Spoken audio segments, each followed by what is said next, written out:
picture, but Drew Brees wants to keep playing. He ruptured his plantar fascia in his right foot on Monday night against the Lions. He's in a lot of pain, but he did practice each of the last 2 days, and he wants to be out there with his teammates. He'll get the start. And this is a guy in Drew Brees that does not miss football games. In his 10 years here in New Orleans, he's only missed one game, and that came week 3 of this year for a shoulder injury. But that ruptured plantar fascia, very, very painful. But the good thing for him, no risk in making it any worse by playing today. He's worked on it the last couple days. He knows how to get it warmed up before the game. He's gone through his routine.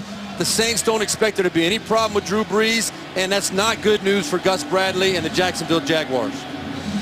Today's game is being broadcast in Spanish where available using the SAP button on your television. Jacksonville won the toss.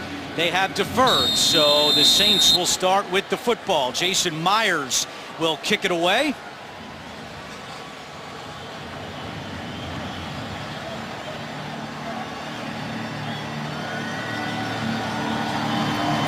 And we are underway at the Superdome. New Orleans will start at the 20-yard line. And here comes Drew Brees, listed as questionable. As we just told you, it was important for him to play today. Wanted to be out there with his teammates, and a nice ovation from the fans here at the Superdome. Yeah, a lot of speculation about how important it is for him to finish a season the way it's gone for the Saints this year. A lot of people in New Orleans think, man, why take a chance on getting him hurt? He's too valuable to the franchise, but it's not up to them. It's up to Drew Brees, and he wants to play. Ready? Let's go. And on 1st and 10, Brees looking to throw over the middle, incomplete.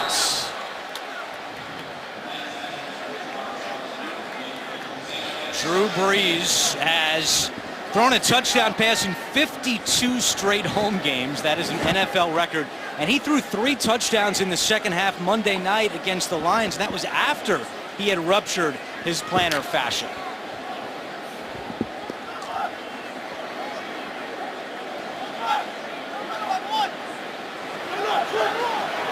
Ready? What's up?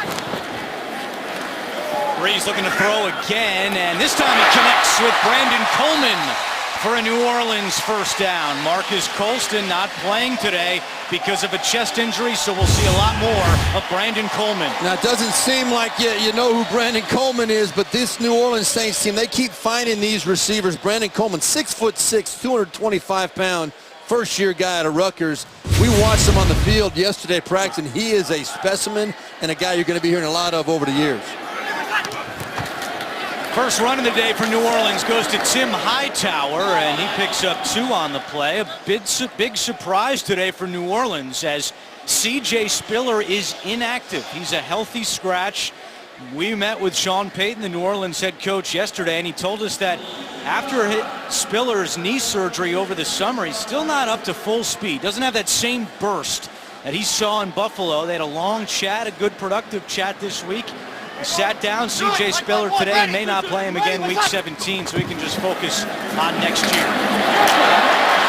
And first down yardage for Tim Hightower, who will see the bulk of the carries today with Spiller sidelined as a healthy scratch. Well, this is a guy in Tim Hightower stepping up, taking advantage of his opportunity. The last couple weeks, over 180 total yards of offense. He's really done a nice job stepping up and fitting in for Sean Payton, Drew Brees in this offense. Saints move into Jacksonville territory, 1st and 10 from the 49. Mike 3-7, Mike 3-7. Yellow. Ready? You ready, what's up? Hightower is hit and stuffed, and that's Hayes Pullard getting the start today for the injured Telvin Smith, the rookie out of USC, with a big hit on Hightower. Well, we talked to Paul Posluszny and Gus Bradley about Pullard. He's going to get that start, and they said, well, he's not as fast or as athletic as Telvin Smith, but he's got incredible instincts, and he's a very, very strong tackler, just what you'd like in a linebacker. And it helps that he was unaccounted for and not touched on that play. Came in the backfield and took advantage of the opportunity. Loss of 4 on the play. It's 2nd and 14. Brees has time and throws this one over the head of Shontavious Jones, who was just elevated off the practice squad on Friday. It'll be 3rd and long for New Orleans. Saints have gotten off to some fast starts this year. They're plus 35 in point differential in the first quarter. Yeah, I think a good quarterback gives you that. Drew Brees is just so good in the pocket, particularly coming out. He's so well prepared coming into these games, and that was one of the issues with the incredibly abnormal schedule they kept this week. He was really concerned about his ability to get ready. On 3rd and long, they dump it over to Hightower. And Hightower across the 45, but short of a first down. Let's update you on the playoff picture with some of the 1 o'clock games going final. And as you take a look, both the Chiefs and the Jets have won today. So Kansas City has clinched a playoff spot. And Pittsburgh, with a loss to the Ravens, falls out of the hunt for right now. And it also gives Cincinnati the division. What a story the Kansas City Chiefs are. After that start, Andy Reid deserves a lot of credit for keeping that team together. Saints going for it on 4th down. They are 9 of 14 on 4th downs this season. Brees throws wide open as Cooks has the first down and more. Brandon Cooks inside the 20. And again, the Saints convert on 4th down, a gain of 23. Well, not sure. You're going to see Brandon Cooks right there in the slot. Look how wide open he is. Completely caught Jacksonville in a bust there. Not sure who was at fault as far as dropping coverage, but that's about as easy as it gets in a situation where you figure the Jaguars wanted to really challenge their receivers. Yeah, that's a totally blown coverage on the outside, and Drew Brees saw it. Had plenty of time to let it develop. Easy throw. And that catch puts Brandon Cooks over 1,000 yards receiving on the season. Just his 2nd year out of Oregon State. Tim Hightower on 1st and 10 gets a couple. Saints have a lot of success in the red zone this year. They're 70% at home, 62% overall. And Drew Brees in the red zone this season, 17 touchdowns and 2 interceptions. Yeah, they're always solid in the red zone. Even this last week in their loss to Detroit, they had 3 touchdowns in the red zone that were called back. 3 consecutive penalties took them out of the end zone. They are really good down close. Hightower goes in motion to the bottom of your screen on 2nd and 7. Brees looking end zone, and it is caught. Touchdown, Michael Hoomanawanui in the end zone for his 3rd touchdown of the year. Well, that's just confidence that Drew Brees has in Hoomanawanui. He just threw that football up. Hoomanawanui wasn't looking for it when Brees let this go. Look, Brees looks to his left, then comes back and throws it right away behind the defender. If Cyprien is looking, it's an interception, but Brees knows he's not going to. Jared Odrick injured on that touchdown pass, and he slowly walked off the field. They're working on the big defensive end now on the Jacksonville sideline. Touchdown is good. Here's Forbath for the point after, and that makes it 7-0 in favor of the Saints. Drew Brees, 4 of 6 for 70 yards on that drive, and it was Hoomanawanui getting in the end zone for New Orleans. The NFL on CBS is sponsored by Southwest. Transparency, low fares, nothing to hide. Amazon Fire TV, change the way you TV. And by the Acura Oh What Fun It Is to Drive event.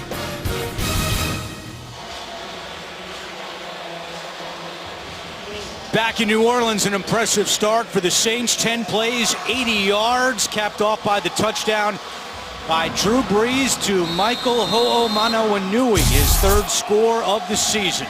So now Kai Forbath will kick off again this week with the punter Thomas Morstead still battling a bit of a quad issue. He is still punting today, but not handling the kickoff chores as Nick Marshall takes this out to the 26-yard line, and we go back to the touchdown.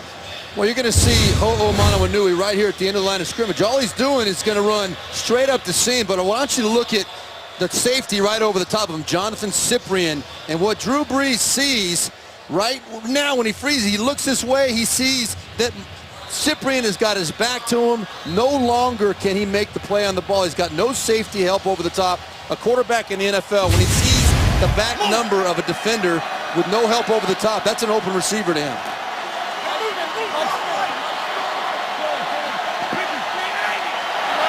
Julius Thomas in motion. Bortles In the shotgun on 1st and 10. Quick pass to Thomas, makes the catch, gets by one tackler, and is brought down at the 30-yard line.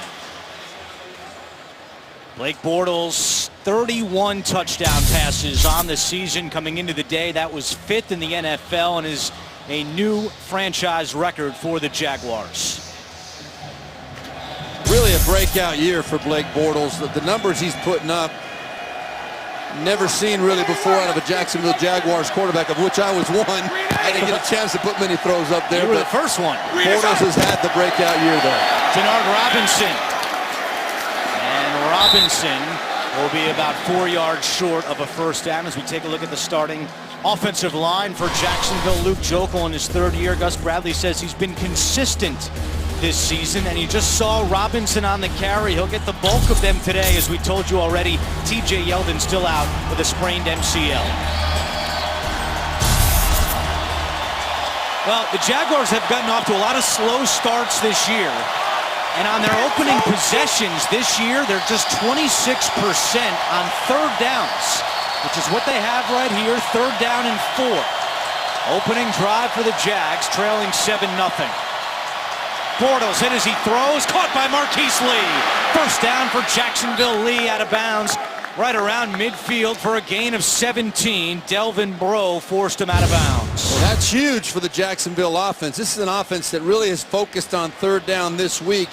Last week against the Atlanta Falcons, 0 for 8, only 2 for 17 on 3rd down the last 2 weeks, including 0 for 11 both those games in the first half. They really focused on it, paid off right there, converting their first opportunity.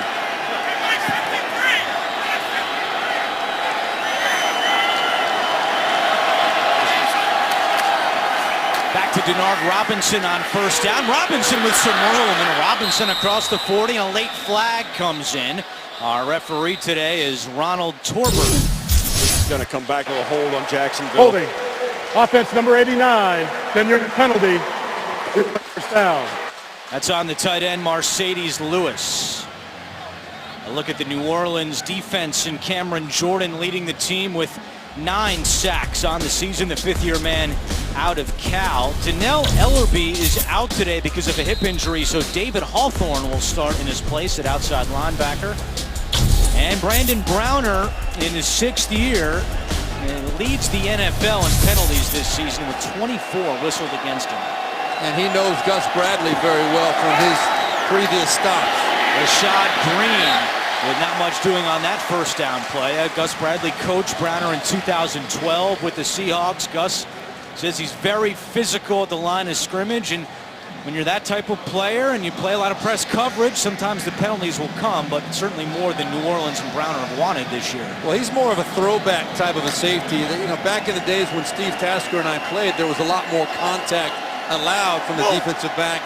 Nowadays, they get called if they get overly physical with those receivers. 6'4", 221, Brandon Browner, one of the captains of this New Orleans defense. Bortles and Robinson dropped it. So Denard Robinson fumbled twice last week, although Jacksonville recovered both, and here he's not able to make the catch. It's 3rd and long. Well, he's just going to step out. This is a developed screen you're going to run when you got a long way trying to get half of the big yardage back. But this has been a problem for Jacksonville. We talked to Gus Bradley. They've been so poor on 3rd down because they haven't been good on 1st and 2nd down. He said we've got to be better in the early downs. Of course, they got the holding penalty, and it all evolves into a 3rd and 17. You can't win like that.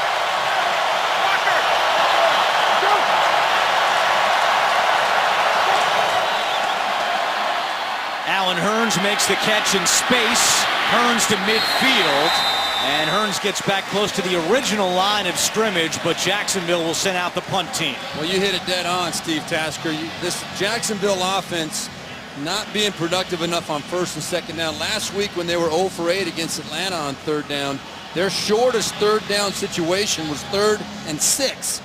They didn't have any short yardage situations whatsoever, and it's just too hard to convert at this level when you're looking at those odds every time. Brian Anger will punt, and back deep is Jairus Byrd. And before they could get it off, a flag comes in, and this is going to be another penalty, a false start against Jacksonville. Before the snap, false start. Offense number 86. 5-yard penalty. 4th down. Yeah, you see on this drive that Jacksonville got a couple of first downs, and one of the reasons they had Denard Robinson on 1st and 2nd down getting positive yards. They ended up with a 3rd and 3 or 3rd and 4, converted it. That's a lot easier to do than that, 3rd and 17 or 3rd and 8 plus. You just can't do it.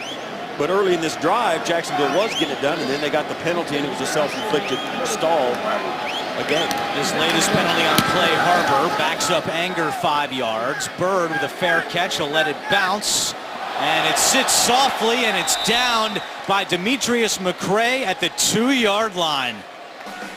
Saints will be backed up when we return to New Orleans. The Walter Payton NFL Man of the Year Award, presented by Nationwide, has a long history of honoring players who have significantly impacted both the game and their communities. Each NFL team nominates one player for the award, and 3 finalists will be announced in January. This year's nominee for the Jaguars is Zane Beadles, and for the Saints, it's Benjamin Watson. You can see who will win the award at the NFL Honors from San Francisco on CBS coming up February 6th. On 1st and 10, Breeze looking to throw and just throws this one away with pressure coming. Alou was bringing the heat on Breeze. I question any time with Drew Brees with that ruptured plantar fascia. Now look at how he's struggling just trying to get moving out there. I really question that call anywhere in the field, especially back in your own end zone. Yeah, he's Very not risky call. He's not moving well, and he let us know he's in some serious pain. And to have him designed run, even roll out or nakeds or boots, I'm with you. It's a bad idea. Sean Payton said he was going to limit the amount of bootlegs today, but we see one here in the first quarter as Hightower gets a couple. It'll be 3rd down and long as we look at the Saints offensive line, and some changes today as Zach Strief is missing his first game in 2 years, so Andrus Peat starts for Strief at right tackle, and Tim Lolito slides in at left guard. And then Brandon Coleman, we mentioned, with Marcus Colston out today because of a chest injury.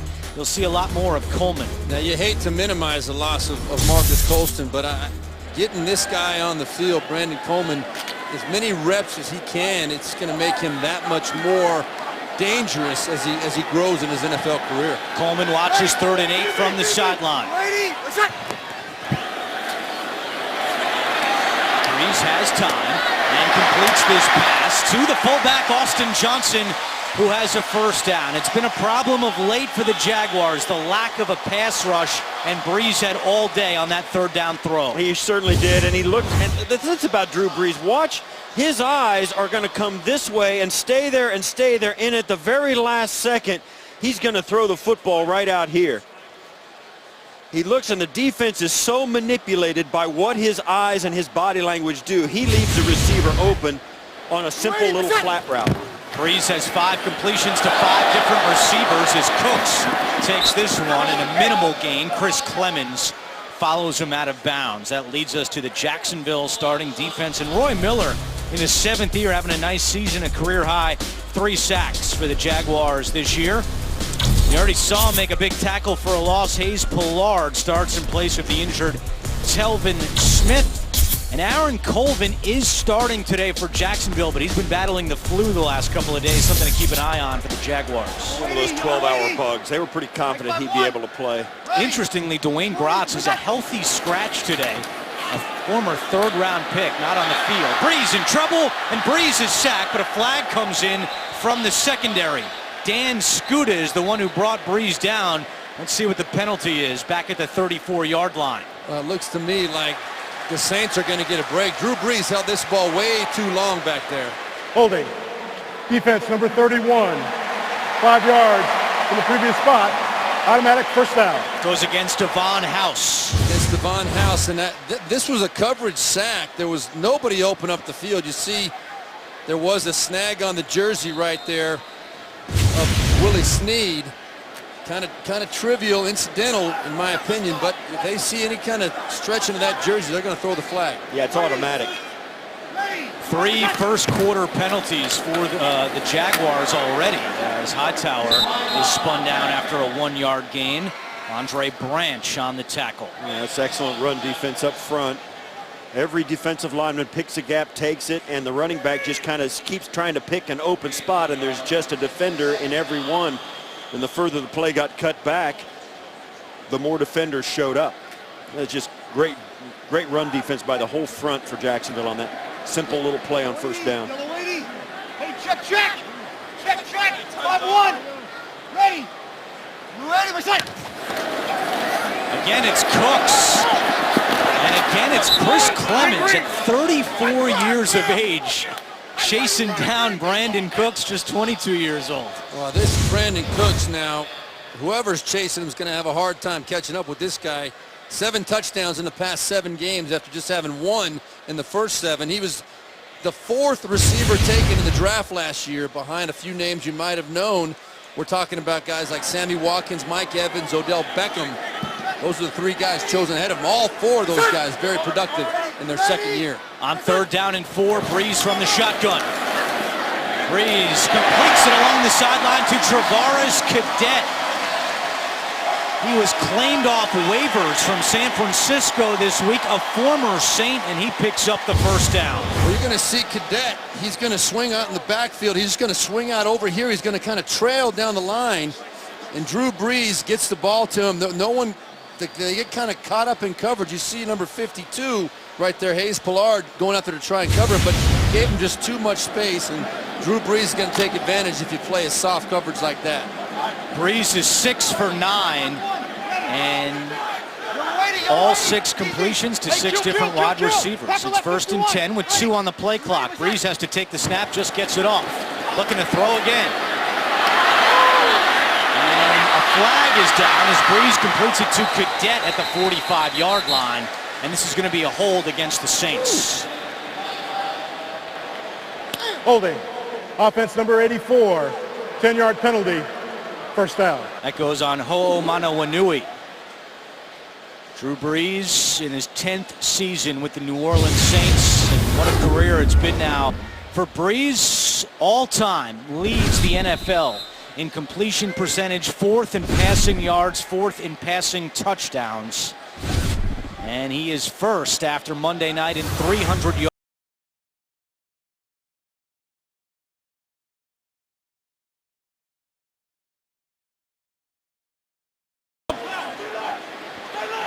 So the penalty makes it 1st and 20. Again, the play clock winding down, and Hightower on the carry. Trying the right side. Hightower with a flag down again, gets across the 35. Dan Skuta on the tackle. Let's see what Ronald Torbert has to say here. Holding. Offense number 84. 10-yard penalty. Replay first down. Back-to-back holding calls on Ho'omanawanui. Yeah, that's not the way you want to start the game. Well, he started it with the touchdown. That's what he wanted. Yeah, But that's right. I think Sean Payton's forgotten about that touchdown, or he's now saying, what the heck are you doing out there, man? Well, if it's a roller coaster, the touchdown was the up, and the 2 holding penalties is the down. From an announcer's perspective, we've certainly gotten our fair share of Ho'omanawanui here in the first quarter. Yeah, there's no dodging it. One of those names where you hope the number of times you have to pronounce it is minimized, but not the case.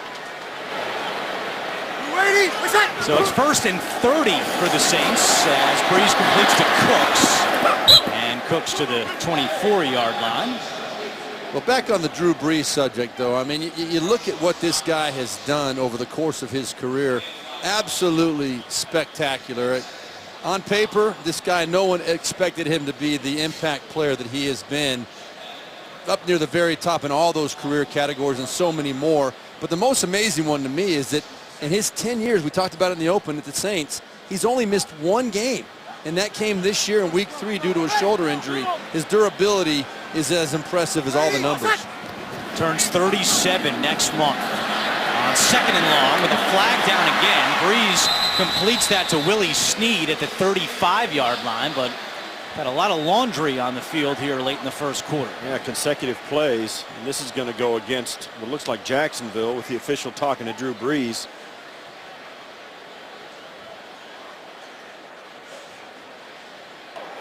Offside. Defense number 91 lined up in the neutral zone. 5-yard penalty. Replay, 2nd down. Goes against Chris Clemens with 55 seconds remaining in the first quarter. You talk about this New Orleans Saints with Drew Brees behind him. He's hobbled. So are the guys ahead of him. Teron Armstead, left tackle, is really kind of gutting it out today as he He's been limping around already out there. But it's going to be a real question to finish this game off. You see there Armstead there. He's giving it a go. He's got a bad knee, was limited during practice during the week, and they deactivated an offensive lineman to get him in there. Brady's taking a deep shot down the field for Cooks. He's got him! Cooks is in! Touchdown, Saints! A 71-yard score.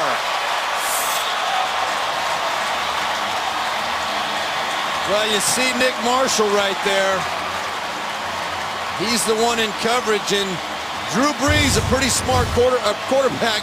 We're going to tell you why. You see Cooks is going to go right by him. Nick Marshall got a little bit lazy right there. You'll remember Nick from his position as quarterback at Auburn. He's now a converted defensive back, playing very well. Gus Bradley really touting his ability to make the transition, but right there, no match for Brandon Cooks. Now, Marshall's still very raw, as Steve mentioned, the former Auburn quarterback, and he's become the nickel corner here late for the Jaguars in the season, and Brandon Cooks just ran right past him to make it 14-0. Drew Brees already with 2 touchdowns. It's 14-0. The NFL on CBS is sponsored by Crunchwrap Sliders, 4 full-size flavors only at Taco Bell. And by New York Life, here to help you keep good going.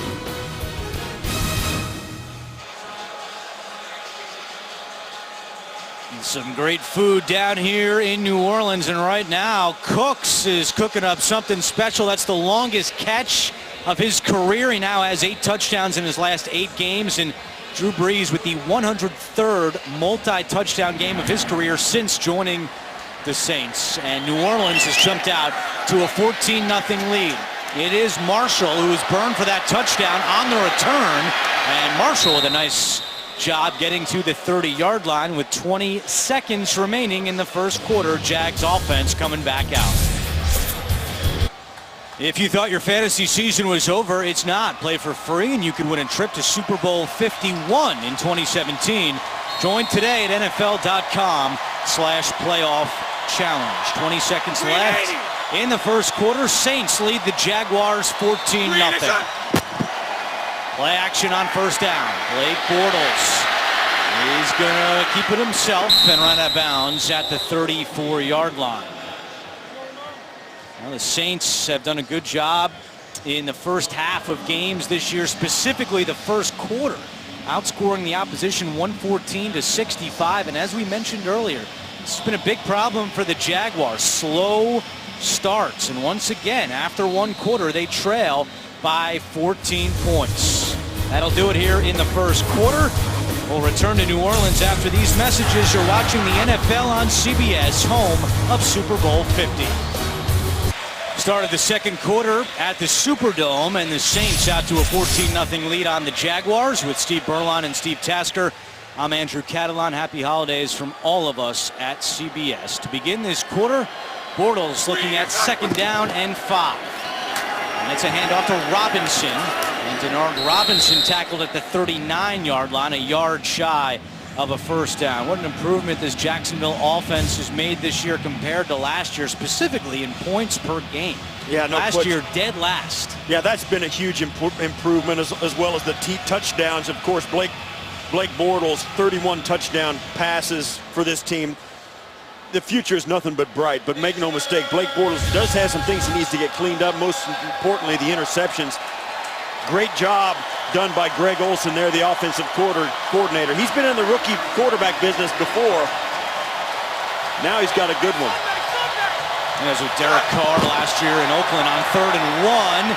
Jags on the ground, and they move the chains. You know, Andrew, you mentioned as we see the pickup here on the 3rd and short, much easier for Jacksonville to be successful in this type of a situation. But we talked about New Orleans and how they've outscored their opponents in the first quarter by 35 points on the season. Every other quarter, they're negative 39, so minus 117 from the second quarter through the fourth quarter, directly related to how poor this defense has been playing, much more so than the offense. It was Jonas Gray picking up the first down, claimed off of Miami's practice squad last week, and he remains the running back on 1st and 10. Bortles play action, wanting to go deep, nothing there. Now fires, and that pass is deflected and intercepted. Picked off by Bobby Richardson, the rookie defensive end, with the first interception of his career. You know, what a play by the rookie. He's going to save that football off the deflection. Richardson with the pick of Blake Bortles. Bobby Richardson made the Saints with an impressive preseason. He was undrafted out of Indiana, now his first career interception. Watch, Elvin Breaux comes in. We were all surprised that this wasn't pass interference on Breaux. Climbed up behind as Robinson was coming back to the football. It wasn't called, turned into an interception. You got to live with it if you're the Jacksonville Jaguars. Hightower on 1st down as the Saints try to capitalize off that turnover, and Hightower picks up 3 before Michael Bennett makes the tackle. And that, I'm sorry, Andrew, I was going to say that turnover is indicative of what has really held the Jaguars back this year. They've made some incredible improvements, but Bortles has thrown too many interceptions at critical times. And despite all their improvement, the one thing they have not done is clean up the interceptions and the turnovers. Ready? Ready for shot. Hightower again, nice moves. Hightower to the second level on a 1st down for the Saints. What a story. Tim Hightower did not play for 3 years after a serious knee injury in October of 2011. He tore his ACL. Became infected, it didn't heal properly, he had all sorts of issues trying to get healthy. Saints brought him in for a tryout last year, didn't sign him, brought him in a futures contract in January. 65 is he was eligible. cut right before week 1, but re-signed with the team in early November. And he scored his first touchdown in 4 years 2 weeks ago against Tampa Bay.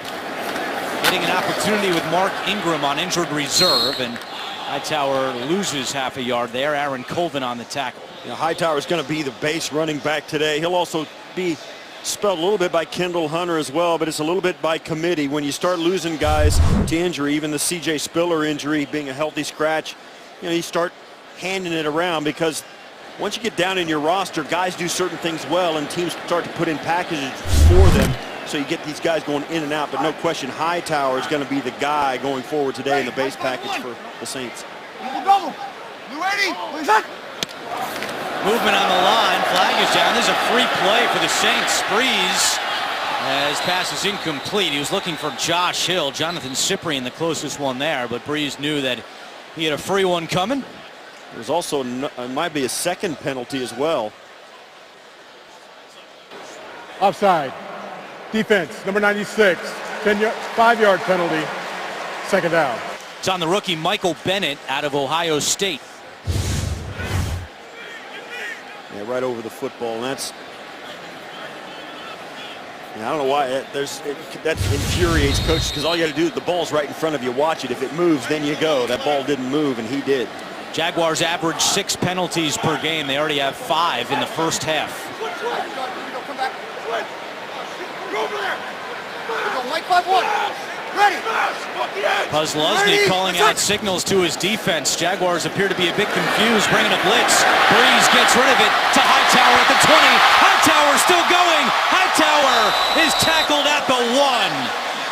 Jaguars defensive coordinator Bob Babich says if you blitz Drew Brees, he is very dangerous, and that's exactly what happened there. Well, this is the right play call. Just a screen pass out to left. But look at Pusluzny and Pollard, very confused. I think the loss of Telvin Smith right here for this ball game, the rookie playmaker who could really excellent coverage sideline to sideline, great speed right there. Pollard was confused the whole time. They had no support coming up on that screen pass. Pretty easy success play for the New Orleans Saints right there.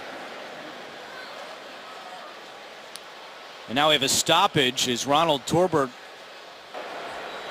First charge, timeout, Jacksonville. This is a 30-second timeout. So the Jaguars call timeout with 10:40 to go. 1st and goal for the Saints when we come back.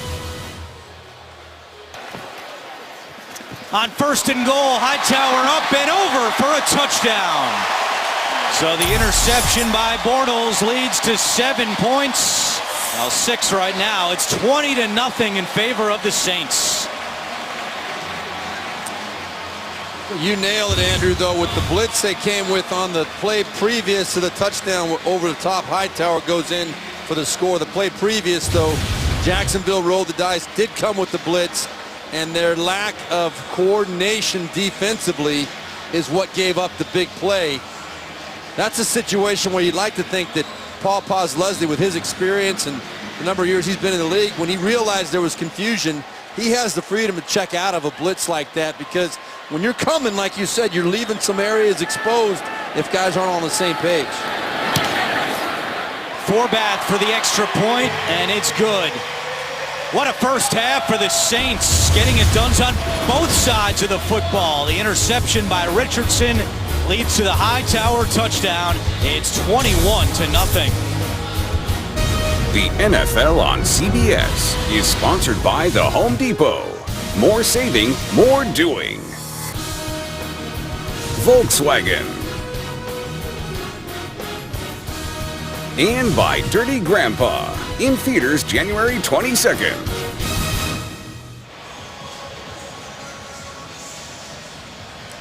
Following the interception by Richardson, Tim Hightower, a 1-yard touchdown run to give the Saints a 21-0 lead in this their home finale of the 2015 season. Blake Bortles and the Jaguars offense getting set to come back out on the field as Forbath kicks it away to Nick Marshall.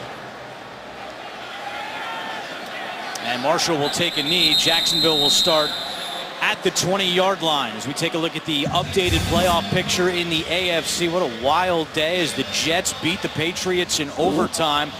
So Kansas City, with their win over Cleveland, they clinch a wild card spot. The Jets now jump ahead of Pittsburgh for the final wild card spot. The Jets are 10-5, Pittsburgh 9-6, and the AFC South not decided yet. Houston has the leg up on Indianapolis, but both are still alive. Going into Week 17, the Jaguars have been eliminated from playoff contention because of the Houston win over Tennessee.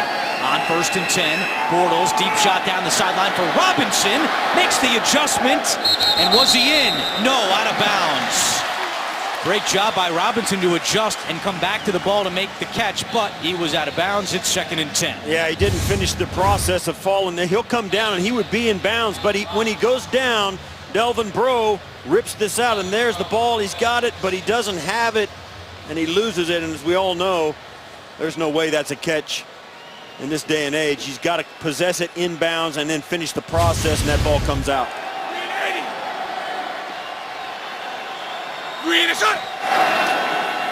Bortles to Robinson, and Delvin Breaux with great coverage to limit Robinson to just a 1-yard gain. Meanwhile, the NFC playoff picture with some of the early results in. Carolina no longer undefeated. Now 14-1 after Atlanta knocked off the Panthers, and that means Atlanta stays in the hunt, with Minnesota set to play the Giants later tonight. And truly, I think that loss by Carolina is the best thing that could have happened to them. I really believe that a team young like them, undefeated going through the season, you get that invincible mentality. Getting chopped down a little bit makes them more dangerous. 3rd down and 8. Blitz coming from the outside, and Vaccaro wraps up Bortles. 2nd sack of the season for Kenny Vaccaro. And the Saints force a 3-and-out. Well, the pressure comes. They send. You can see the line here. All those guys across the line. You don't know which ones are dropping out. And as it turns out, they had enough protection, but they didn't know which guys were going to blitz. Down hard at the 41-yard line. Another penalty comes in. Saints are last in the NFL, giving up 30 points per game. But so far, Jacksonville not able to get on the scoreboard. Yeah, the Jaguars have not been able to. During the return, illegal block in the back.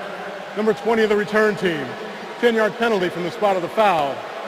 1st down. Timeout. They've not been able to match the intensity to this point of the New Orleans Saints. Saturday, CBS Sports hoops it up with a triple header. First, Ohio State and Maryland square off in a women's Big Ten bash. Next, the Volunteers tangle with the Tigers in the SEC, and then Baylor throws down with Kansas. It's all right here on the road to the Final Four CBS Sports. The Jags with just 2 first downs. New Orleans already with 3 touchdowns here in the first half. 9:01 to go, second quarter. All New Orleans so far. Drew Brees back on the field already with 2 touchdown passes and 196 yards passing. And another penalty. False start.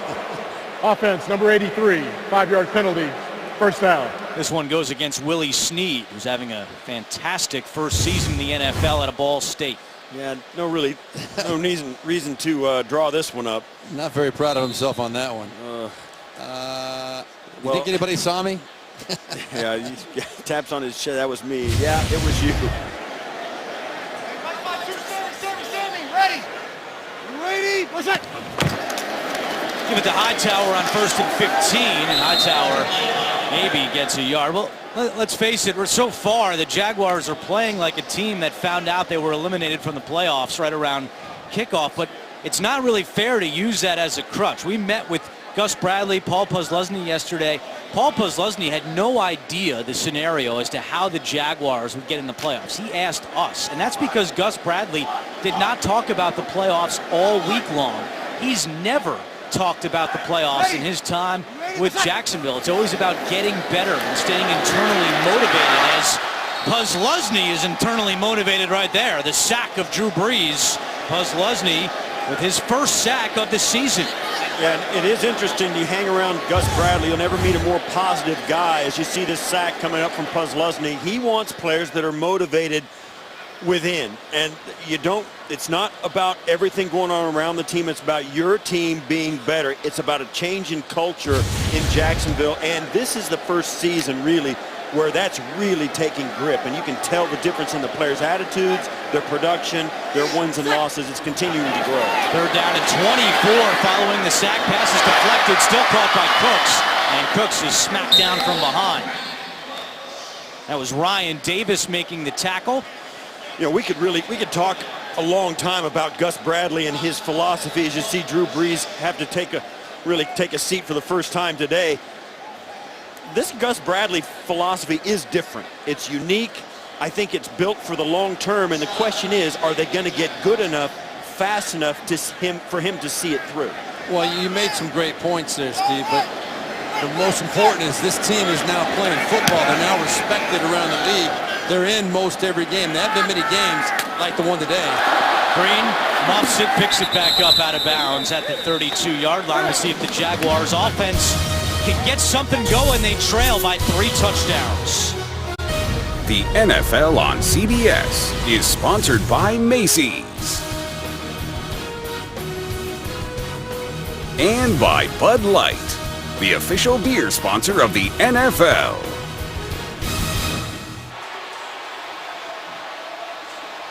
Tuesday on CBS, it's a star-studded night celebrating legendary artists, including the man behind Star Wars, George Lucas. Stephen Colbert hosts the Kennedy Center Honors Tuesday at 9/8 Central. Only CBS. Home finale for the Saints. They've lost 9 of their last 12 home games, 5-9 on the season. Second straight year without the playoffs for New Orleans. First time since 2007-2008 they missed the playoffs in consecutive years. But they lead the Jaguars 21-0 with 7:02 to go in the first half. Bortles rolling right. And he is picked off. Delvin Breaux with the interception. What a story this young man has been for New Orleans this year, and he continues his incredible journey with his 3rd interception of the season. Well, they've been picking on him a little bit today. But right here, watch as he's got his eyes right on Bortles. He knows he's got a deep cushion. And that's just a great break on the football. He ran a better route than Allen Hurns did. He kept his eyes on Bortles. He knew he had the cushion and was just waiting for that moment when he could put his foot in the ground and break to the football, and he comes up with the interception. And you're right, Andrew. What a story, Delvin Breaux. If you're not familiar with it, suffered a serious neck injury in high school when he was playing just a couple miles from here at McDonough 35 High School. He broke the C4, C5, and C6 vertebrae. He was told that he could have died because he also broke a blood vessel in his neck long road back, did not play college football, was not medically cleared at LSU, finally got clearance, played semi-pro football in the AFL, 2 years in the CFL, had a tryout with the Saints in January. They signed him, and what a story it's been. And Steve Tasker, your son Luke played with Delvin Breaux with the Hamilton Tiger Cats. Played in a Grey Cup final with Delvin Breaux, and what a story he was, and what a great guy. He's a strong, very quick. In fact, we talked to Sean Payton yesterday about him. He said when they worked Delvin Breaux out after never playing a snap of college football, he said it was the most impressive cornerback workout he has ever seen. And they would not let him out of the building without signing him to a contract. He had 7 other workouts set up with other teams in the NFL. That's how impressed other teams were. Yeah. But Peyton did not want him to leave this facility. They signed him that day. On 2nd and 5, Breeze incomplete, was looking for Cadet. Well, Sean Payton told us that Travaris Cadet is a very dangerous receiver out of the backfield. You see him right there lined up next to Drew Brees. Number 38, one-on-one against a linebacker down the sideline. That's a mismatch. Dan Skuta can't run with Travaris Cadet.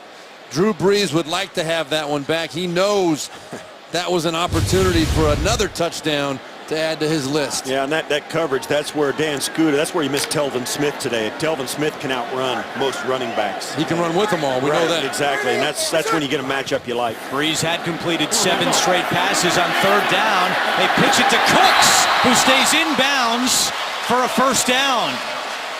Right at the chains. That's the 3rd time today we've seen Cooks get the ball in the backfield. Well, we've seen he's one of those guys that a creative offensive coordinator, his foot looked like it stepped out of bounds right there, a couple yards back. They'll check the spot on that to confirm, but he's one of those guys that a creative offensive coordinator will definitely try and get unique ways to get him the football. We've seen a lot of different ways today. Expect to see more of that if you're Jacksonville. Cooks with more yards than the Jaguars here already in the first half. He had 4 carries the entire season. That was his 3rd today in the first half. I'm surprised Gus Bradley didn't challenge that. Breeze calls a timeout with the play clock expiring. 5:35 to go, 2nd quarter. Saints still up by 21.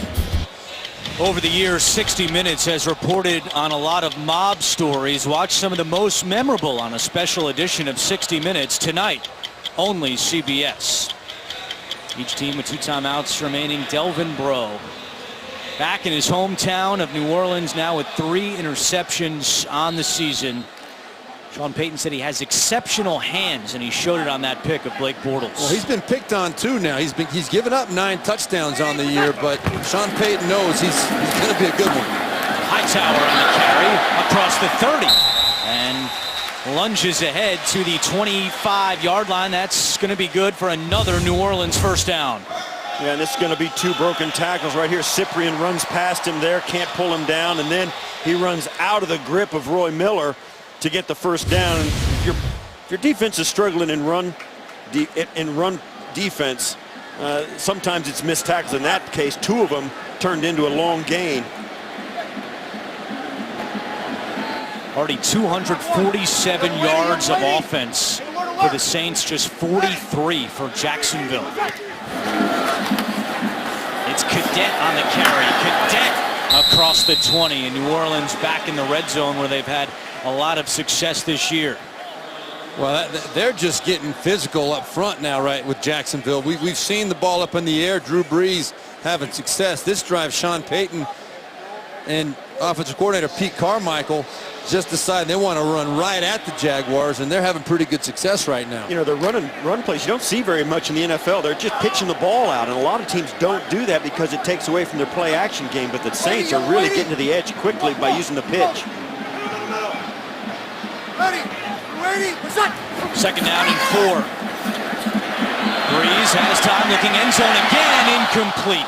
Was trying to squeeze it into his tight end Josh Hill, and Posluszny on the coverage for Jacksonville. Well, that's another one of those mismatch kind of situations. Posluszny not known for his down the field coverage skills, and again Drew Brees, you'll see 51 in the middle. Drew Brees Posluszny turns his back. Drew Brees says, I'm going to put it high and behind Josh Hill because that is a play Posluszny cannot make the play on. See, he's had that cast on his broken right hand. He has 3 plates in his right hand. Like 5-1, ready.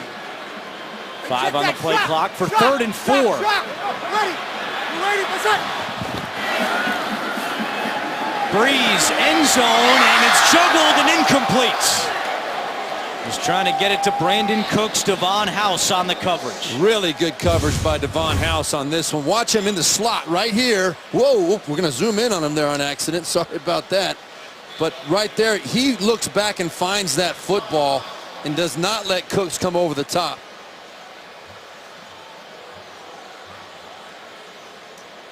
That was Alu who rolled up into Breeze. Again, playing with a ruptured plantar fascia in his right foot. So here's Kai Forbath for a 37-yard field goal. He's 7 for 10 this season. Kick on the way, and Forbath is good. With 3:56 to go, the Saints increase their lead 24-0.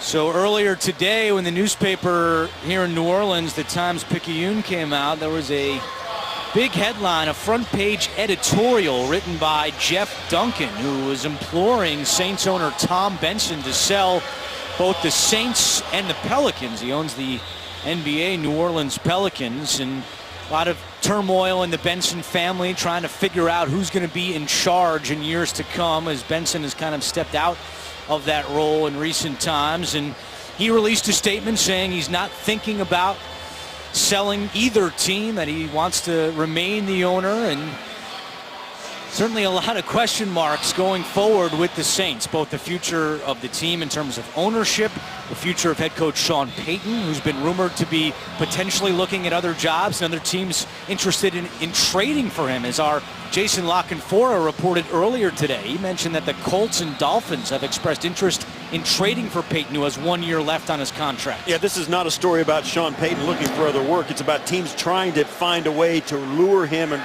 pry him out of the Saints organization, either with a trade or just a cash offer, something of that nature. It's more about the interest in Payton than it is his desire to leave. Hey, we asked Sean Payton yesterday, what's your comfort level with where you are in New Orleans? And he said he was very happy. It's the same thing he told the Jacksonville media on a conference call earlier this week, that he just finished building a house here in New Orleans. He has a son who goes to school in Dallas. It's a quick flight, so Sean can get over there and watch his son play sports after school, and he likes to have that aspect of being here in New Orleans. But as our Jason Lockenfora reported, there's a lot of interest in Sean Payton out there, as Jonas Gray finds a hole and gets across the 40-yard line all the way up to the 43, a gain of 23. Wow, this was the parting of the Red Sea. This New Orleans defense is the worst in the NFL, giving up over 137 yards a game. Watch the right side there. Just actually was a cutback. Jonas Gray saw it, got up to the poor run fits. Not every gap was controlled there by the Saints, and Jonas Gray and the Jaguars took advantage of that big time. Longest run of Gray's career, as they give it to Marquise Lee on first down, and Lee into New Orleans territory.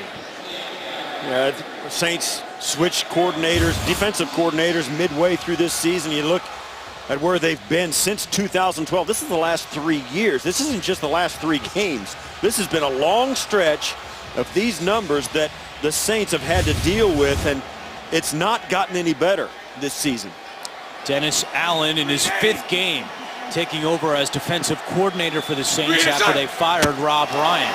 Play action, Bortles, and that pass is broken up by Bro, intended for Allen Robinson. It'll be 3rd and 1. Well, Allen Robinson and Blake Bortles not on the same page. That ball was on a Robinson before he was ready for it. You'll see the ball hits him right as he turns. He wasn't ready for that ball. This New Orleans Saints defense, though, with 1 touchdown pass given up today, will be tying the all-time record for most in the season. Ball is loose. A botched handoff, just like last week, between Bortles and Robinson, but it looks like Jacksonville has recovered. In fact, they did it for a first down. It looks like they advanced enough and bounced through the traffic and the feet to get past the first down marker. The center, Stefan Wisniewski, falls on it, but these two had a problem last week against the Falcons. Problem with the exchange, it was a fumble that Jacksonville recovered like this one. You know what it is? That was the read option. You can see Blake Bortles, he's riding, and the defensive end crashes down. Denard Robinson is a former quarterback. I think he expected Blake Bortles to pull that football out because it was a clear pull read. The defensive end crashing down tells Blake Bortles he should keep that ball. Denard Robinson, he can't make the decision. That's his problem. He made the decision. He wasn't getting that football. And I'll tell you another thing. A guy like Robinson, who fumbles a lot, is the wrong guy to be having a ball handling issue in the back. You just don't call that play. And they've had problems in the shotgun with those kind of handoffs the last couple weeks. Well, Denard Robinson has had trouble holding on to the football. This was last week against Atlanta.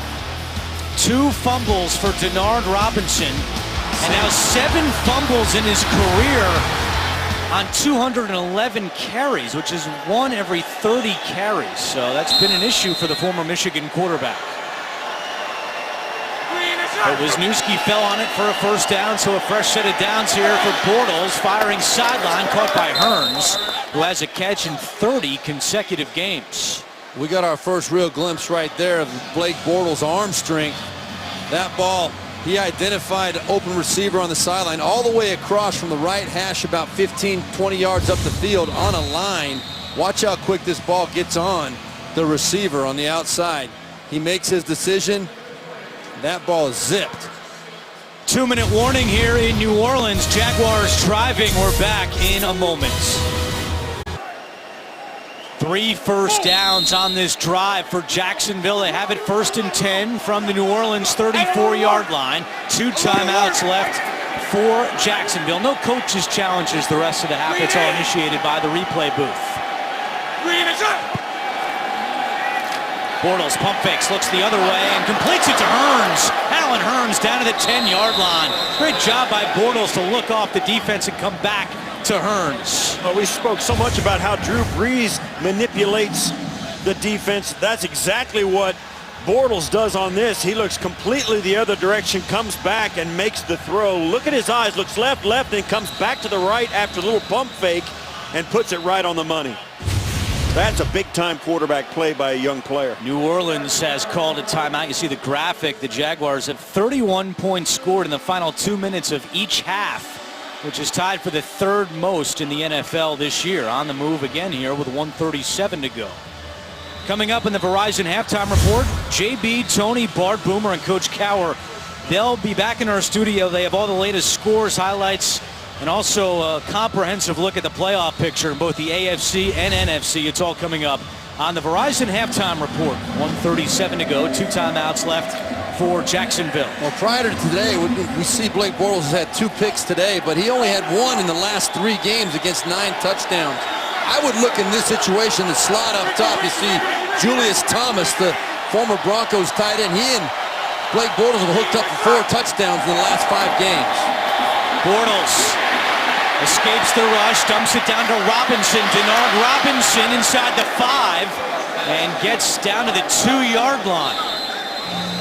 Yeah, that's what you do, and then the Saints take a timeout, and that's exactly right. Now they're going to try and conserve time. If you're Jacksonville right now, you got to think you're going to score a touchdown. But this is a great job by Denard Robinson. When you get this football, put your head down and pound it down to the end zone. He doesn't get in, but watch how he just buckles up and crashes in, tries to get in the end zone. But right here, the Saints are trying to conserve time to get the football back.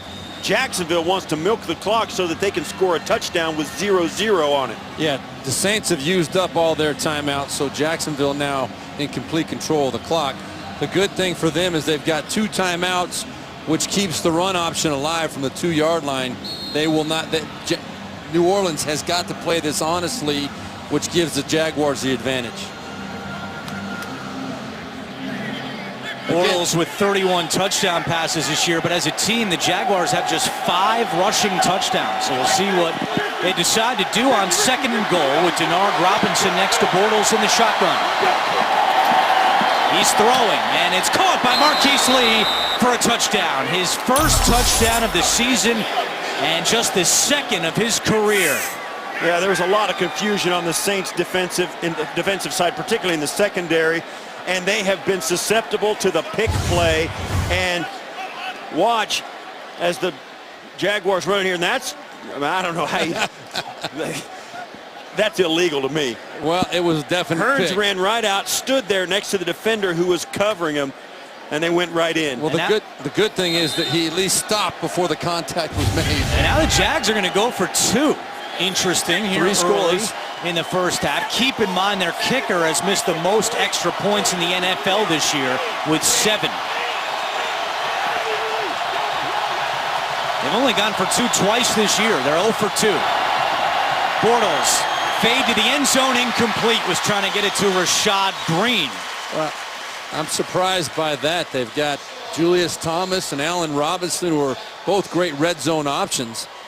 But we saw the pick. We were just talking about the pick play that worked right there in Jacksonville's favor. There's a history here against the New Orleans Saints defense. A lot of touchdowns given up on the very same type of play you see here. Detroit rolling right. Golden Tate. That was Delvin Breaux getting kind of caught up in the pick. And right here again, same type of thing where you've got the outside receiver breaking in, the inside guy breaking out. Right here, you're going to see at the bottom. Marquise Lee's going to push up and come underneath Allen Hearns. Very nice catch by Marquise Lee. But, you know, when you get so much tape on an opponent showing them struggling with that type of a play, illegal or not, coaches are going to try and find a way to take advantage of it. Every team in the league runs a bunch of those pick plays, and they're hard to defend, bottom line. And that's the 40th passing touchdown allowed by the Saints defense this year, which is tied for the most all-time with the 1963 Denver Broncos of the AFL. They only had 14 games that year when they did it. Yeah, those pick plays are so hard to defend, they made them illegal. Cadet is back deep. And he will take a knee with 1:23 to go. Coming up again, Verizon halftime report. JB, Tony, Bart, Boomer, Coach Cowher. All the latest NFL scores and highlights, analysis of the first half as well. It's all coming up on the Verizon halftime report. Do you guys like that decision to go for 2? I mean, a minute to go in the first half? Well, I don't. It's still a 4-score game right now. If they would have made that 2-point conversion, it becomes a 3-score game, because if you get the 2-point conversion, 2-score game. it becomes a 24-8. It's a 3-score game total. 3 touchdowns get you to 24 is what I'm saying. So you're right, it would have become a 2-score game. Now it's a 3-score game. Deflected at the line, and the catch is still made by Willie Snead. Breeze going no huddle with just 1 timeout remaining. Easy, easy. Hey, let's go. Option. Ready? What's up? Breeze incomplete. He was trying to get it to Snead again. It'll be 2nd and 10 with 55 seconds remaining. Yeah, there's no question that there's no reason for the Saints to take their foot off the gas. It's not like this is a division opponent where you're going to have to see this team twice next year. These teams rarely play each other. The Saints are coming off a short schedule, and Drew Brees is playing. They got all kinds of guys nicked up. You're not going to, if you're going to do it, you have to take guys out of the game to get them to stop playing hard. This is exactly why you prepare hard to play, so you can get up on a team and really go after them. Screen pass to Cadet. He's got some blockers in front. Cadet dances his way across the 40 for a first down. Well, when you got Drew Brees as your quarterback too, there's not any situation where Sean Payton is not going to feel like he can be very aggressive, because he knows Drew Brees is going to be very, very solid. You see the Saints, they have not had tremendous success in a 2-minute situation. Breeze loads up, completes another. It's Willie Snead again. Might spike it right here if they can get to the line of scrimmage. They're going to have to get another 5 or 6 yards. They'll spike it here, and then they'll try and pick up maybe at least 5 more yards. They can take a shot if they want, but this is a great job of threading this through there by Breeze. Snead in between 4 defenders. That was a throw that Sean Payton, I'm sure,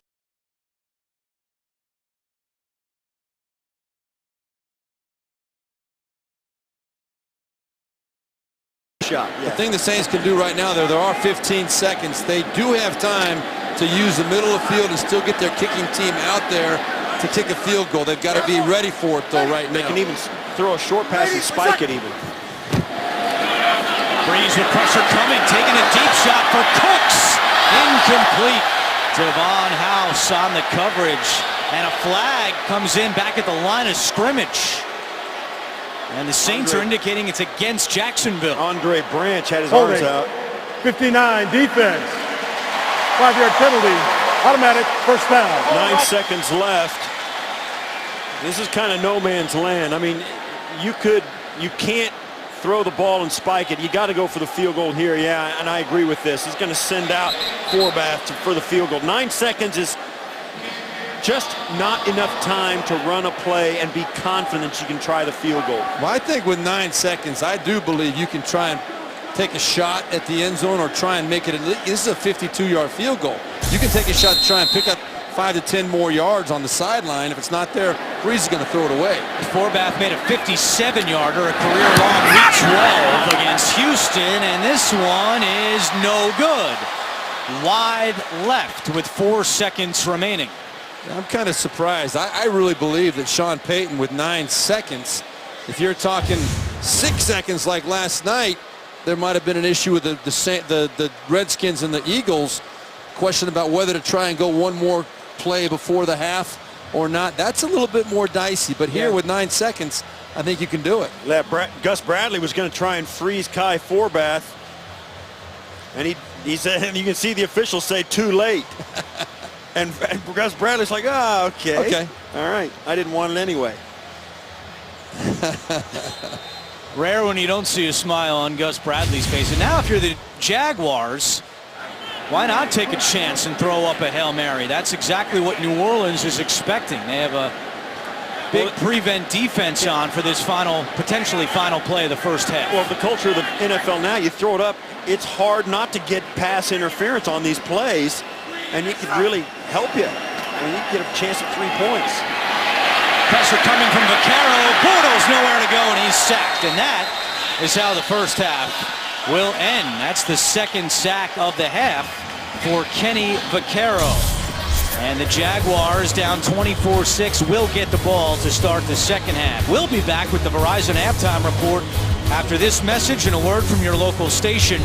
You are watching the NFL on CBS, home of Super Bowl 50.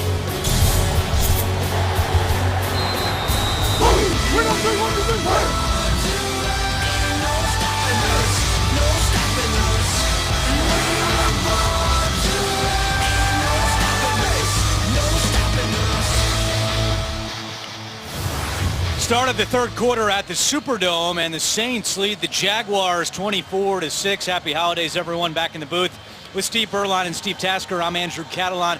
A lot of questions this week about Drew Brees. Would he play with the ruptured plantar fascia in his right foot? Well, not only is he playing, but he has 251 yards passing and 2 touchdowns. Yeah, Drew Brees is doing what Drew Brees does. His team is going to come out and play hard no matter what the situation is.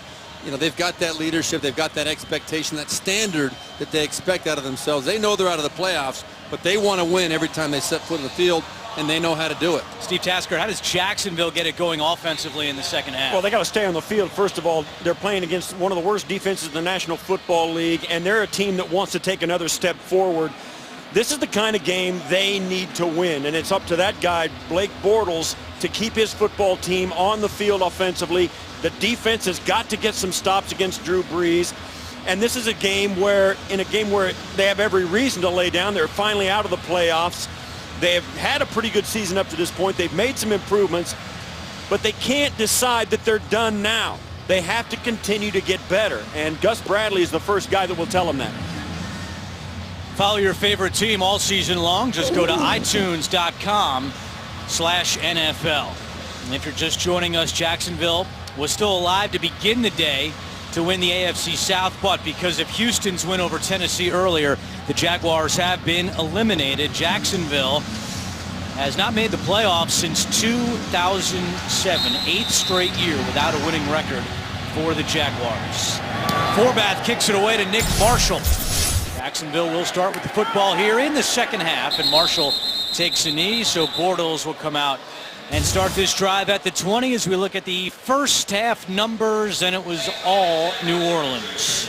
Yeah, and you look here, the turnovers are really what gave New Orleans a chance to really kind of jump up on the Jaguars. I mean, no question Drew Brees is playing lights out, but the extra possessions on offense that can play well is going to leave you with a really bad taste in your mouth if you're Jacksonville.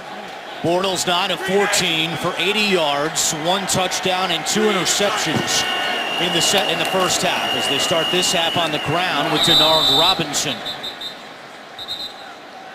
Jacksonville notorious for slow starts this year, and a look at their first half possessions against the Saints. That trend has continued, getting that touchdown late in the first half. Yeah, you see the 2 interceptions right there, and that has been an improvement so far this year for Blake Bortles. He really has minimized the turnovers recently. Today, again, being bitten by what kind of became the norm early in his career. Robinson again with a flag down. And Bortles came in his last 3 games, only had 1 interception, but 2 in the first half today. Holding. Offense. Number 68. 10-yard penalty. Replay second down. You know, we talk about Gus Bradley and his message to this team, and it's always been about just get better, just get better. In a game like this, he's always said this team is in a race to maturity, and this is the kind of game where your team kind of comes out a little flat and they get down big. You really find out what your team, and you find out about some of the players on your rosters. Are they the kind of guys you want? Getting a holding penalty to come out and start the second half is not what they had in mind either.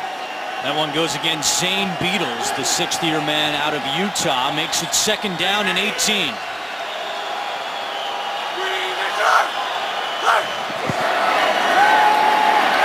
Bortles to a wide-open Robinson who makes the catch. Robinson still on his feet. Robinson is still going, and finally brought down close to midfield. Allen Robinson picks up 38. Well, I'll tell you, Allen Robinson is a guy you want on your team. He just does a great job, and I can't figure out what Brandon Browner was looking at. He kind of thought he was going to come up, maybe slough off and get a pick off on a flat route, and it cost him. You know what it was? It was too deep coverage, and Blake Bortles made up his mind he was going to throw it in the hole. That is not a throw that many quarterbacks make. Blake Bortles just did it, and Allen Robinson having a Pro Bowl year, alternate to the Pro Bowl. Bortles looking for more. Play action to Robinson's complete at the 45. Denard Robinson picks up a Jacksonville first down. Well, I don't know what Gus Bradley said at halftime, but obviously the skill guys, I mean, after getting a holding call early on with a couple of run plays, now they're putting the ball in Bortles' hands saying, listen, let's spin it and see what we can do. And now they've got their skill guys, the guys who have really emerged this year, taking over this game.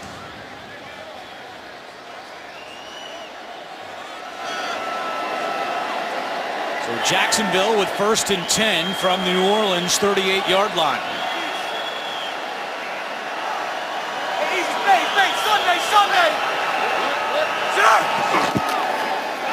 Pressure coming. Bortles gets rid of it, and that one is dropped by Allen Hurns. Second drop this season by Hurns. While the Saints have allowed a touchdown on the opening drive of the second half in 3 of their last 4 games. Alfred Blue for the Texans, Week 12. Cam Newton to Ted Ginn, Week 13 for Carolina. And then on Monday night, Amir Abdullah ran one in from 15 yards out. That drive was 6 plays for 78 yards. And we spoke with Sean Payton yesterday about his defensive struggles, and he said that we just had a tough time getting to the quarterback this year. We need to address that in free agency in the offseason.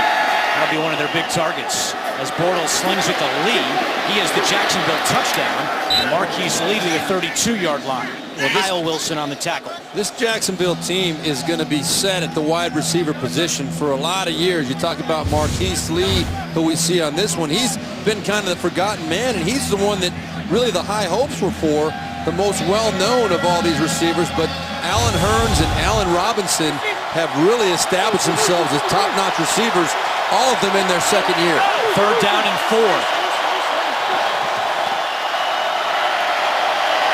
Bortles completes to Julius Thomas for another Jacksonville first down.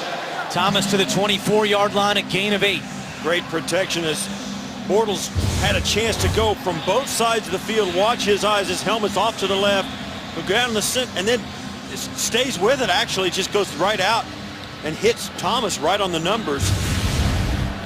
You said it, Steve Berline, the skill position spots for Jacksonville seem to be set. They're all young, they're all up and coming, and it's going to be exciting to see this team transition into a team that, you know, it's a real handful every week.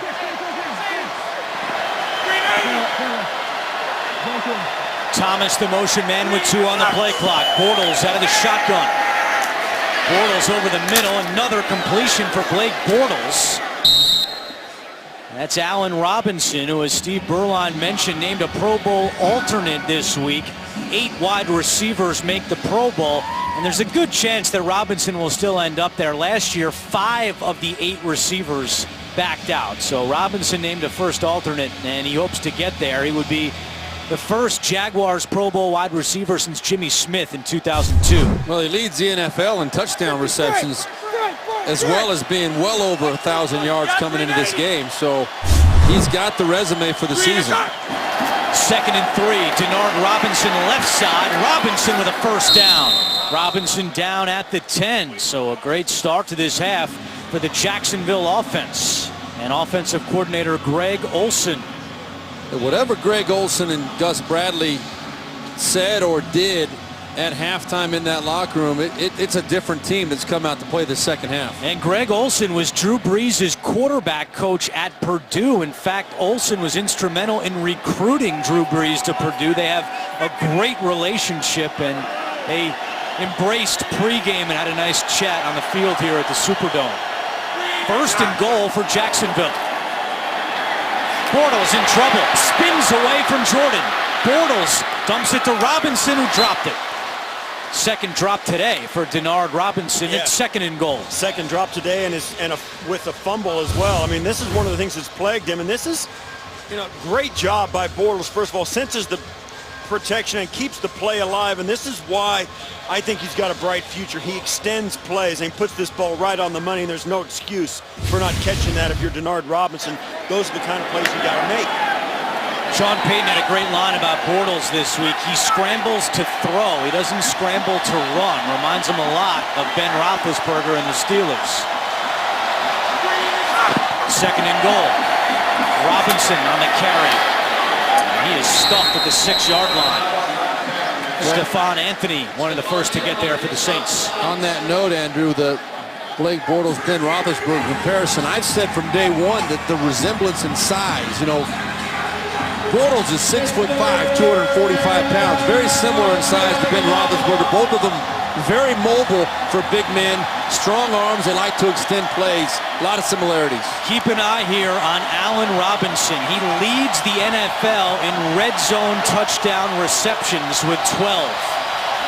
Julius Thomas is another guy to watch in this situation. And we're going to have to wait to watch as Jacksonville calls timeout with 8:54 and just 4 seconds on the play clock.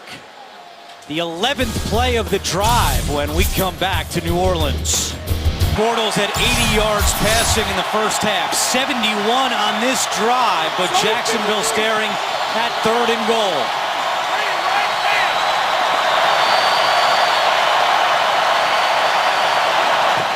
Low snap, Bortles fields it, fires, caught, touchdown, Allen Hurns. His 9th touchdown of the season. And Jacksonville makes it a 24-12 game. Very impressive drive. Started off with 2 runs, then got a holding penalty, came back and drove all the way down the field on the arm of Bortles. This is a great dart he throws right between the 2 linebackers. Small window, great throw, great catch. There was a little shoulder manipulation from Blake Bortles there on that pass. Really moved and held the safety and the linebacker underneath. Super job by the young quarterback, showing signs of growth right there. 11-play drive. Here's Myers for the extra point. He's missed the most extra points in the NFL this year, but this one is good to make it a 24-13 game with 8:51 to go in the 3rd quarter. The Jaguars with a good start to the second half. The NFL on CBS is sponsored by Southwest. Transparency. Low fares, nothing to hide. Geico. 15 minutes could save you 15% or more on car insurance. And by Honda. Hurry in for great deals during Happy Honda Days.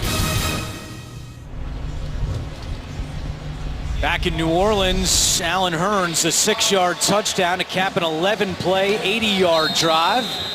And Jacksonville's now scored a touchdown on 15 of their last 16 red zone drives. The only time they did not score was last week against Atlanta when Bortles threw an interception on the 1-yard line. So Myers will kick it away, and Cadet is back deep for the Saints. Myers 5th in the NFL in touchbacks, and he adds to his total. It'll be New Orleans football at the 20 when we come back. You're watching the NFL on CBS.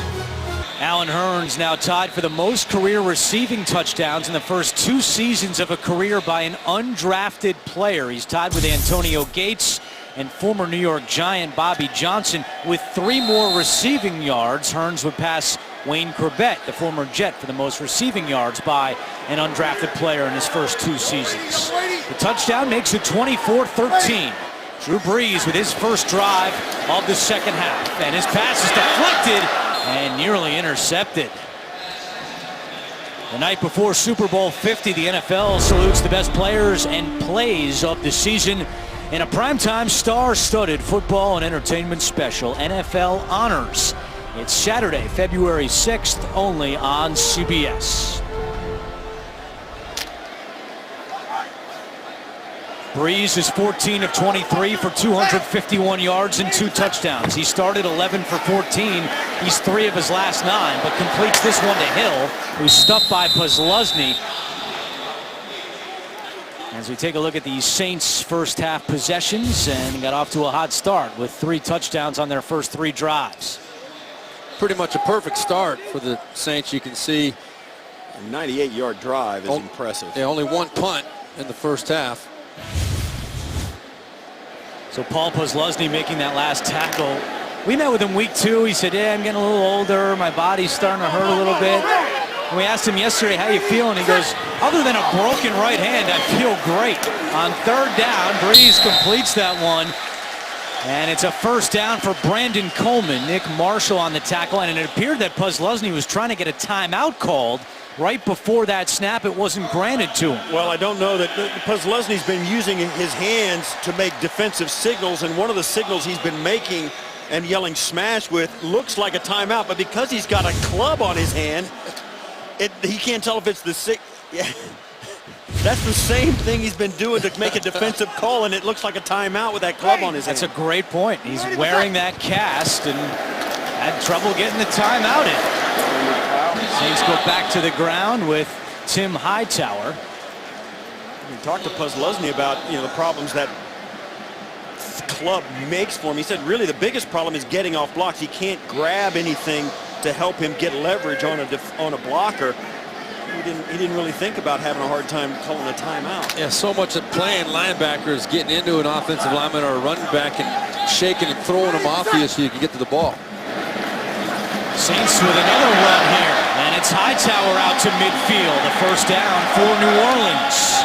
14th carry today for Tim Hightower. He set a career high a couple of weeks ago in Tampa Bay with 28 carries.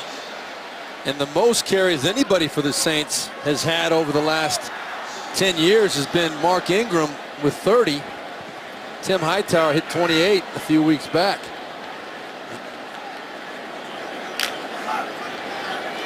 12 plays today for New Orleans that have gone for longer than 10 yards. Hey, kill.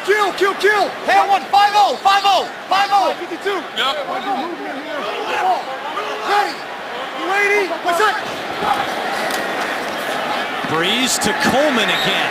And he's got it inside the 45-yard line. Nick Marshall, the tackle. We chatted with Sean Payton about Brandon Coleman yesterday. He was undrafted out of Rutgers, and he was really medically red flagged at the time of the draft. He tore his meniscus in college, and Sean Payton said, everyone passed on him because of the knee. We brought him in, and basically with putting him on the practice squad last year, he got a chance to redshirt, if you will. And just that 1 year to get his knee fully healthy has made a big impact for Brandon Coleman this year, and they're counting on him to be a big part of this offense in years to come. Breeze to a wide open Cadet at the 20, puts the moves on. Touchdown Saints, 44 yards. Well, Posluszny and Pollard ran into each other, which is what allowed Cadet to go untouched down the sideline. You're going to see Pollard and Paul Posluszny. You see Posluszny right there in the middle. They start chasing Cadet. Actually, I saw Pollard fall down. No, Pollard slipped on the outside. That allowed Cadet to get down the sideline. I saw Posluszny and Cadet. There it is right there. You see Pollard going down. Well, Pollard in for Telvin Smith, and we said at the top he's not as fast or as athletic as Telvin Smith, and right there the Saints took advantage of that matchup. Yeah, that's smart offensive play calling as we see the extra point knocked up and good. Travaris Cadet was caught by the 49ers this week. The Saints pick him up, and he's got his 4th career touchdown.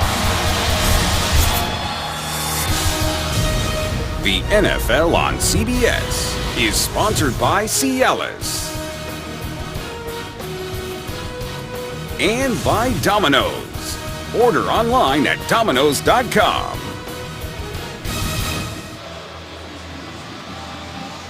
Saints lead 31-13. Drew Brees now over 300 yards passing for the 95th time in his career, which is the most all-time, 2 more than Peyton Manning, and the 9th time this season that Brees has gone over 300 yards. How's that plantar fascia going? Well, I think it's going quite well, with 3 touchdowns as well for Drew Brees. Week 16 continues with Sunday Night Football tonight at 8:30 Eastern on NBC, and tune in tomorrow for Monday Night Football on ESPN.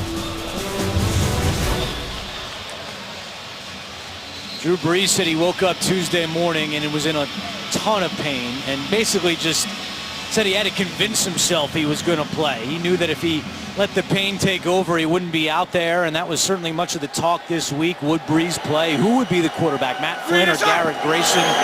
Brees decided it was going to be him. He wanted to be out there for his teammates, and Jonas Gray with another big run. Already had a run of 23 in the first half. This one goes for 25. This one's going to come back as a flag. Offense, number 68, 10-yard penalty, first down. Second penalty on Zane Beadles today. Well, the last scoring drive started out with a penalty on Zane Beadles. Right here it is. Got his hand on the outside of the shoulder, and wow. I have a hard time. I have a hard time with that one too. Agreeing with that. I mean, he was. It's all about. You're right. He didn't gain an advantage with that hand placement. The fact was his hand was on his outside shoulder. That's what they threw the flag on. It wasn't because he inhibited the defender. But he did what every offensive lineman is coached to do on that particular type of play. The defensive lineman fell down in front of him. He'll take the 25-yard run off the board. It's 1st and 20. Bortles to the air this time. Down the sideline for Robinson. He's got it. It's a foot race. Robinson and Browner. And it's Robinson who wins it. Touchdown, Jacksonville.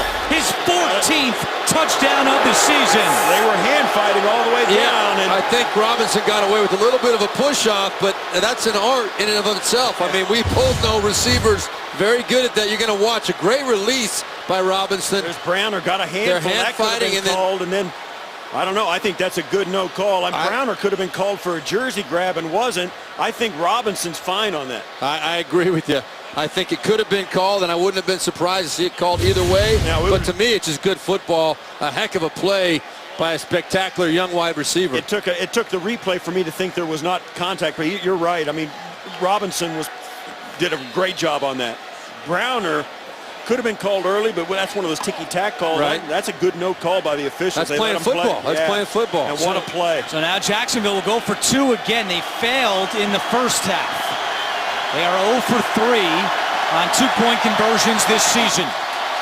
Bortles again, and that one is intercepted by Vaccaro. He's got some room to run. This would go for 2 points. Vaccaro still going, and Denard Robinson makes the tackle. Remember, the Saints a few weeks ago returned a blocked extra point for 2 points. They nearly took this one back for 2. Another failed conversion by the Jaguars. It remains 31-19. Well, this is the time that at least they try and get it to a guy that's over 6 foot. Julius Thomas, the tight end, but I still don't like either one of those calls. The fade is a hard route to hit. He just couldn't get it done. 90 yards is the longest play from scrimmage in Jaguars history. Bortles to Robinson. The previous long was 84 yards. Byron Leftwich to Troy Edwards. And Allen Robinson has now taken the receiving touchdown lead in the NFL. He came in tied with Odell Beckham Jr. and Doug Baldwin. Odell Beckham Jr. plays later tonight for the Giants against Minnesota. Doug Baldwin in Seattle only with a field goal so far in their game against St. Louis. Beckham is obviously suspended, so he won't be catching any touchdowns tonight against the Vikings. Cadet is stuffed at the 11-yard line. Never miss a moment of football action with the CBS Sports app. Every play and score, every game, and every highlight right as they happen. Download the CBS Sports app now at cbssports.com/mobile. Well, we need to give a little credit to Jerry Sullivan, too, the wide receivers coach for the Jacksonville Jaguars. What a marvelous job he's done with these young wide receivers that just keep making plays for this team. That last touchdown pass against New Orleans broke the record. 41 touchdown passes now against the New Orleans Saints, a record that had been standing since 1963. So let's see if Breeze and the Saints can respond. Josh Hill on first down runs right into Paul Posluszny. That's another one of those pick plays, and that's a hurt. That hurt. They're going to let him stay on the ground there. He was not ready to get up. Hill is still down, third-year tight end out of Idaho State. The referees have the right to stop play if they're worried about head-to-head. And right there you could see very clearly Posluszny coming over to make the tackle. Very intuitive decision by the referee to be extra safe and make sure that Josh Hill didn't overstrain himself trying to get back up and off the field. Josh Hill comes in on 2 and 3 tight end formations, plays a lot of special teams. On here they used him in the regular offense, and you see both players, brace themselves for the impact. It's not a penalty, but Josh Hill a little bit worse for wear. And he's now in the concussion protocol. So Hill being examined on the Saints sideline. He did get 6 yards on first down. It's 2nd and 4. They fake the pitch. Breeze looking to throw. Lines up. Deep shot into double coverage. It's incomplete. Brandon Cooks the intended target, but McCray and Brown were on the coverage. That's one Drew Brees. He kind of predetermined what he wanted to do, because there is no doubt that the Jaguars were on top of this play. You see this time both safety and corner in position. No way Cooks was going to get behind him that time. Brings up third down for the Saints, and they have done a good job on third downs this year. Second in the NFL at 46%. Today they're 4 out of 7. Ben Watson in motion. He's still without a catch today for New Orleans. Breeze over the middle, and it's caught for a first down by Austin Johnson, the fullback. Yeah, this New Orleans offense, where the guy is accurate and is quick with a quick release like Breeze. I mean, you send guys out, you hook up about 3 or 4 guys just past the sticks, and he pump fakes. I mean, I don't know how you defend that. I mean, all the defenders are looking at his eyes. They jump the receivers that he pump fakes to, and then he just comes back and with a simple flick and catch, it's a first down. It's just impossible to defend. It's exactly what Paul Posluszny told us yesterday. He knows how to move defenders by looking one way and coming back the other way. Hightower on first down, and Hayes, Dan Scuda makes the tackle. It's also one of the reasons why this Saints team is so hard to pressure. They've got such a good quick passing game. Teams are really, they don't even send pressure on first and second down, because they know that with the quick passing game, the ball will be out, so it's better to drop into coverage and let them throw that quick pass and make the tackle. And then if you can get him in the third long, then maybe you can send some pressure once in a while on Drew Brees. But other than that, stay away from him, because he's really good under pressure. Hey, let's go. Drop. Ready. You ready? Reset. Breeze, quick pass, caught for a first down. Willie Snead out to the 38-yard line before Puslesny makes another tackle, but it's another first down after a gain of 11. Well, this Willie Snead is a guy that is not surprising anybody in the NFL now. Everybody knows who this guy is. Last 2 weeks, he's only had 17 catches for 198 yards coming into today. For those 17 catches, he was targeted 20 times, so 17 out of 20, pretty good percentage. Drew Brees says that Snead reminds him a lot of Lance Moore, who had several successful seasons here as Hightower breaks a tackle. Hightower into Jacksonville territory. Jonathan Cyprien finally catches up to him, but not before Hightower goes for 26. Yeah, this is a front seven run defense. This ball is going to come right through here. They're going to block this down, and the ball carrier is going to come right in here behind. And he just cuts right in behind that cave-in of the right side of the offensive line, and it's just, you know, it's just pick your spot and run to daylight. Mike 5-2. Ready. Relay the set. Right back to Hightower.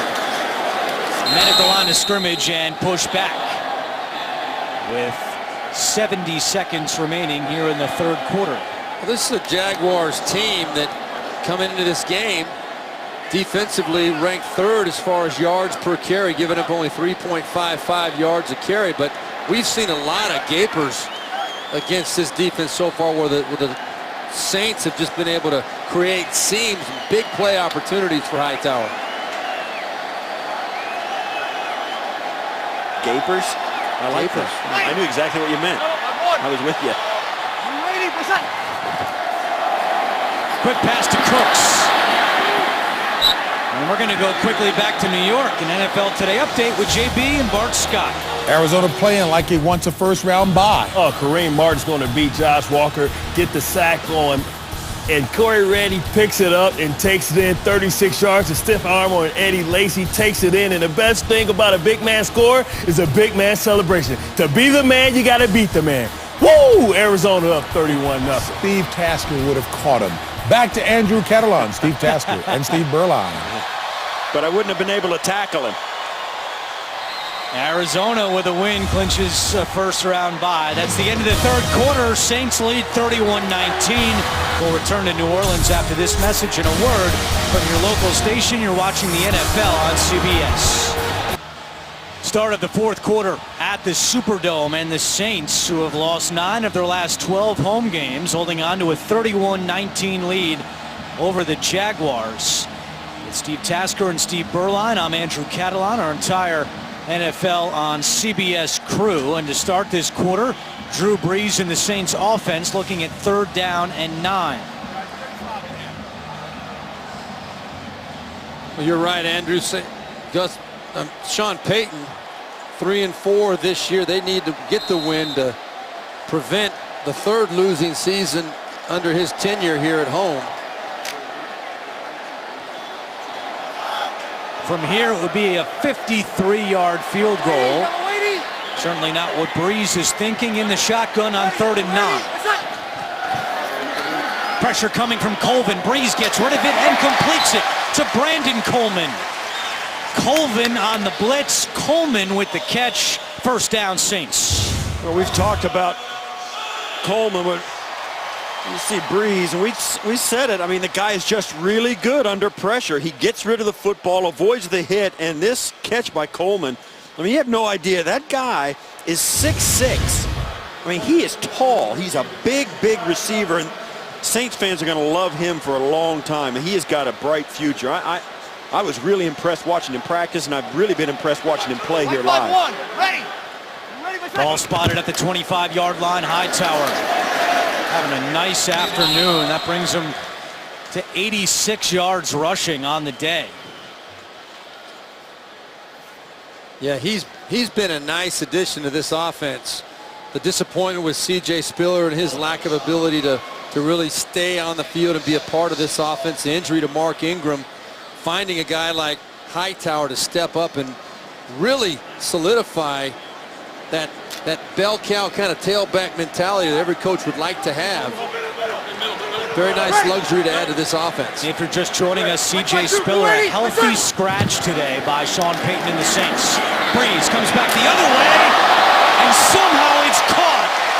Unbelievable catch by Cooks on a pass that was nearly intercepted. Aaron Colvin thinks he's got this. Puzlesny goes out underneath it. Cyprien comes over and lays a hit, and none of it matters. Every once in a while, something happens that you can't explain. I don't know how that ball got in there. That ball is one that even Drew Brees would admit when he looks at film tomorrow. He's going to say, I probably shouldn't have thrown that one. Oh, Puzlesny's all over it. He's in the throwing lane, and Brees fits it in. Colvin was right there for him. It was excellent cover, just a perfect ball and catch. First and goal for New Orleans with Hightower as the running back. Play action. Breeze, and he just threw this one away. Alu came with the pressure and took Breeze to the ground. Yeah, that was the key, the pressure from Alu. This is a pass that Drew Brees is going to hit most of the time. Even though it would have had to been a nice touch pass, you're going to see Alu coming off the left side. He just, actually right up the middle. He did a good job just coming right up the middle, and I think Drew Brees felt the pressure, didn't have time to get his feet set. Yeah, it almost looked like a throwaway. He knew he was going to have a hard time getting it in there. He wanted to take no chances. He wanted to bring up second down. He didn't want first down to turn into an interception. This time they hand it to Hightower up the middle. Hightower still going, and he's in. His second touchdown of the day.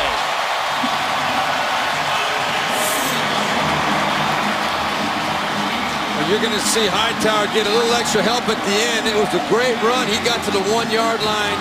And then Tim Lelito, the left guard, I believe number 68, is the one that gave him the final push into the end zone. Right there he go. Get in there. Almost spiked the back in the end zone instead of the football. That's just opens wide open on coming down the middle. And you know, we spoke about this team coming out after halftime being up by so much.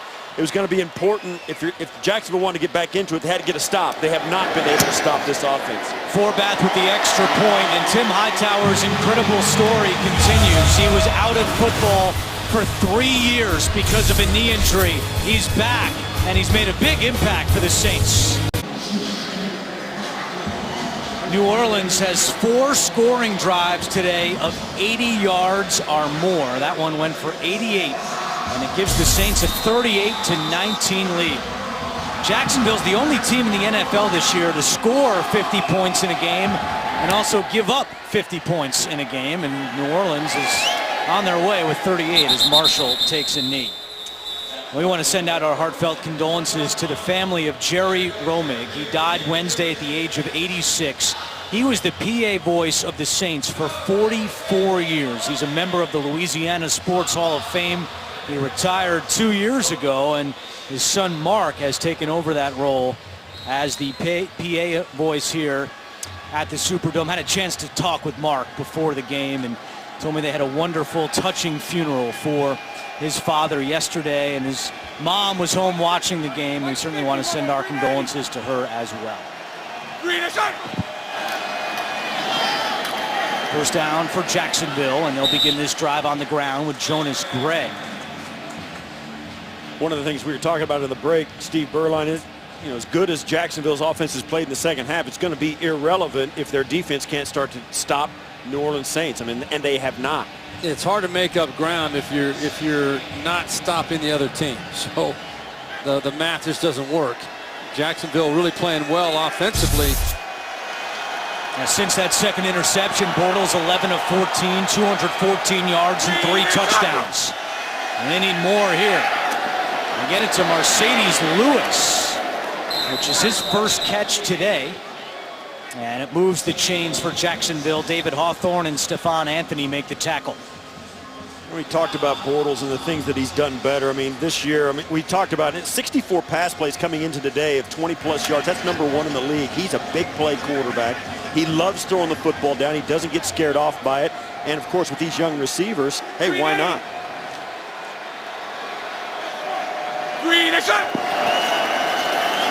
Jonas Gray.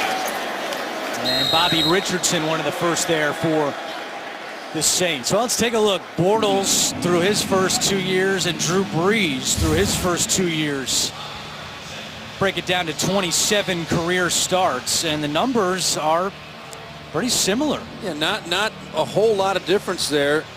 And if Bortles can keep it together the way Drew Brees has over the years, I think Jacksonville would be pretty happy with that development. Now, this guy has thrown a touchdown in 14 consecutive games. 8 of the last 10, he's had at least 2 touchdowns, so he's starting to figure it out. It's 15 consecutive games now with today, and that's a new franchise record. He came into the day tied with Mark Brunell. And one of the things about him, he seems tough. I mean, this is one of the guys, he's been sacked in every single game he's ever started in the NFL except week 2 this year versus Miami. He runs the football well. He picks his spots, and he seems physical and durable enough to be available. And you ask a guy like Drew Brees how important that has been over his career. Jacksonville much improved on third downs today. They're 5 of 7 after that was a big focal point in practice. Bortles wasn't ready for the snap. Jaguars able to recover, but Bortles was not ready for that one. Yeah, Wisniewski jumped the gun. I don't know whether he felt the clock running down or he heard something. He snapped it. Bortles, you could see him calling something out to the side. Terrible time for a miscommunication right there. That's a third down conversion Jacksonville had to make to stay in this ball game. Oh, it's a third down conversion in the fourth quarter of a game you're trailing by 19 points. There's no worse time at all that could possibly happen. Yeah, that's the kind of thing that's a crusher.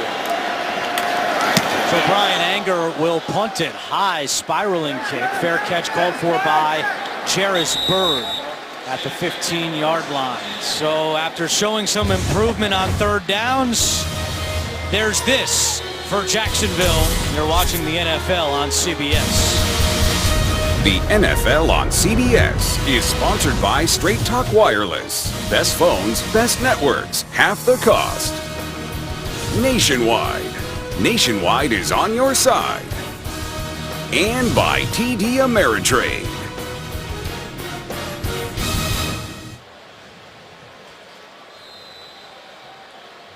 Getting hungry here in New Orleans. Happy holidays from all of us here at CBS. Saints lead 38-19 with 9:48 to go in the fourth quarter, and they give it to Hightower again, who's had a massive day. That's his first 100-yard game of the season. Coming up after the game, time permitting, the Subway post-game show.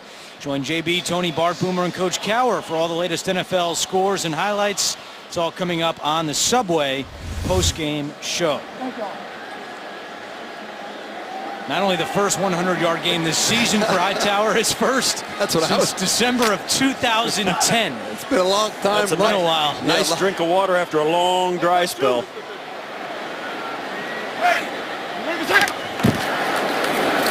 Why not give it right back to him? And this time he just gets a yard on the play. Well, both these teams have had special visitors at practice over the last 2 weeks. Last Friday, Charles Barkley went to Jacksonville's practice. Gus Bradley said he thought he would talk for 10 minutes, ended up taking questions from the team for 45 minutes. And then we were at Saints practice yesterday when Sean Payton broke down the guys, and Sugar Ray Leonard, legendary boxer, addressed the Saints. And of course, Sugar Ray has fond memories here in New Orleans because Leonard Roberto Duran II, the No Mas fight, was here at the Superdome in 1980. Hightower on the carry. Hightower running across the 40-yard line. He's got this Jaguars defense saying no mas. Yeah, that was. It's funny you talk about that, and coaches use a lot of things to motivate teams. As you see Hightower off the left side of the offense, Sean Payton had to explain to the players, a lot of the players, who Sugar Ray Leonard was, because they had never, most of these guys are born in the 90s anyway, and they didn't know who Sugar Ray was. And to have him come up and say a few words to the team when he read down the list of his accomplishments, you could see the level of respect and attention rise every moment as he spoke to the team. Flags come in, and play clock's at 0. Delay of game. Offense. 5-yard penalty. First down. Tim Hightower, 22 carries, 116 yards, and 2 touchdowns for the Saints. He's running like a guy that has an awful lot to run for him. And his team, 5-9, coming to this game. Don't tell him that. This is an opportunity that he's been probably dreaming about for a very long time. You got to be happy for that young man. The hard work is paying off. Gets another carry here and maybe a yard on the play. We were talking about how some of the Saints didn't know who Sugar Ray Leonard is. We do want to mention, speaking of getting old, that our Steve Tasker became a grandpa this week. Congratulations, wow, yeah. Steve. One of the highlights for me, I'm telling you. It was a nice Christmas present. Rose Ray Tasker. Yeah, very excited about her. What a deal. And I can't wait to get home and see her again. Of course, Steve Berline is just always old, doesn't need to become a grandpa to acknowledge that on air. Yeah, all right, great. Thanks. Merry Christmas to you. The first quarterback in Jaguars history, Steve Berline. Hightower gets to the 41-yard line. Yeah, this is the spot in the game. It's so satisfying for a Saints team who's done just about everything correct. Their offense is clicking, and all you need to do is hand it to your bell cow now back in Tim Hightower and just run some time off the clock. And now the Saints on the 3rd and 9 will bring in the speed guys, and 3rd and 11, I'm sorry, and bring in the speed guys and see if they can convert this 3rd down. Right where they want to be, though. Breeze taking a deep shot down the field, and it's caught by Snead. Willie Snead with the big grab on 3rd down. Breeze and Snead connect for 36 yards. Yeah, it's just one of those days for the Saints and for the Jaguars. McCray's in great position right here to go up for the football. How that ball got in there, I have no idea as well. There's been about 3 or 4 today that have gotten in when you really didn't think they would. Drew Brees standing there taking another shot. Whipping his head around so we can watch that ball be caught. This is a great job by Snead, just using his body to go up, catch it in his chest. He knows the defender's right there. Just make sure of the catch. Don't think about running after or anything like that. Just grab it and come down with it. Drew Brees calls timeout, but he now has the 13th 400-yard game in his career. Brees has thrown for 401 today with 5:25 to go. Tonight on a new Undercover Boss, a company known for sweet treats, as a boss who can make things sour. New Undercover Boss, tonight after 60 Minutes, only CBS. 500 yards in the last 3 games for the Saints against the Jaguars. Longest streak in the NFL against one team. Unbelievable since 1956. As Breeze play action completes it to guess who? Tim Hightower. Out of bounds at the 12-yard line, forced out by Cyprien. Well, we're watching Tim Hightower and Drew Brees and company take over offensively, which is what this organization is known for. But you got to give a little credit to their defense today as well, holding the Jaguars to only 304 yards total offense today. This is a team that had been giving up 413 yards a game, ranked 31st in the NFL. Against the Jaguars team that has been playing pretty well offensively lately, as you look at Dennis Allen right there, the defensive coordinator. Hightower to the 10, smacked down at the 9-yard line. Hayes Pollard makes the stop. Don't forget, coming up after the game, time permitting, the Subway postgame show. JB, Tony, Bart, Boomer, Coach Cowher. They'll have all the latest NFL scores and highlights. It's all coming up on the Subway postgame show. 4.5 to go in the 4th in what could be, although it's not likely, but could be the final home game of Drew Brees' Saints career. There is some talk about next year and what will happen with Brees.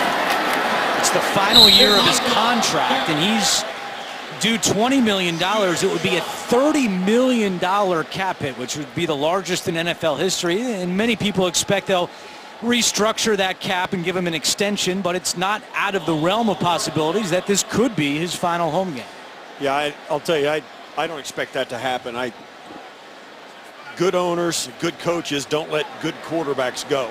and they'll find a way to keep Drew Brees here. That's my take. Although there is some speculation. I mean, they don't know what's going to happen. But well, Drew Brees doesn't want to go anywhere else either. He'll work with the organization if it makes sense for him. If they want to keep him, they'll figure it out.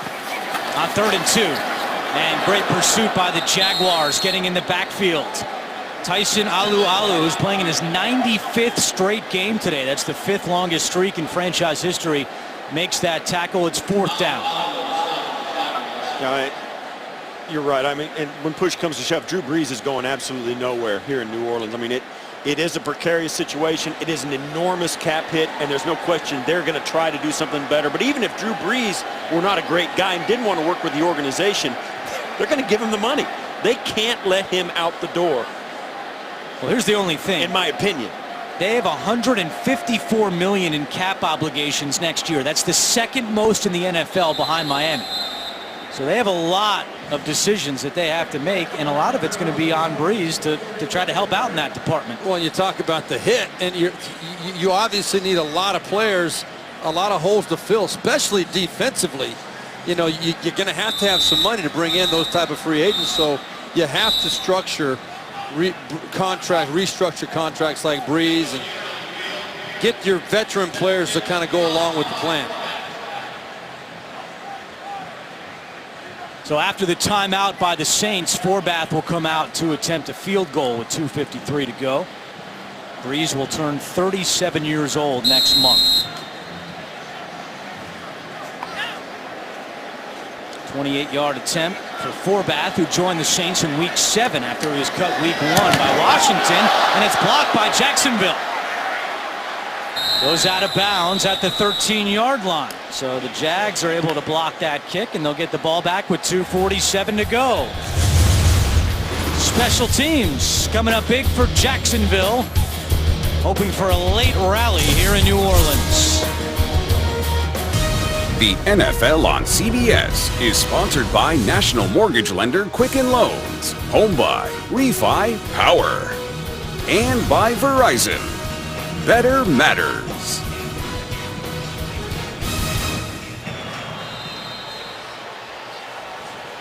Tyson Alualu credited with that blocked field goal, so Jacksonville gets the ball back at the 20-yard line.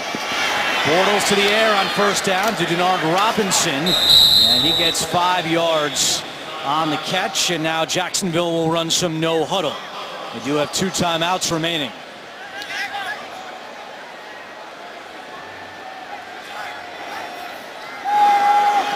Bortles to Hearns. He's got the 1st down. Couple of crazy stats that look to be continuing unless Jacksonville has a miracle rally.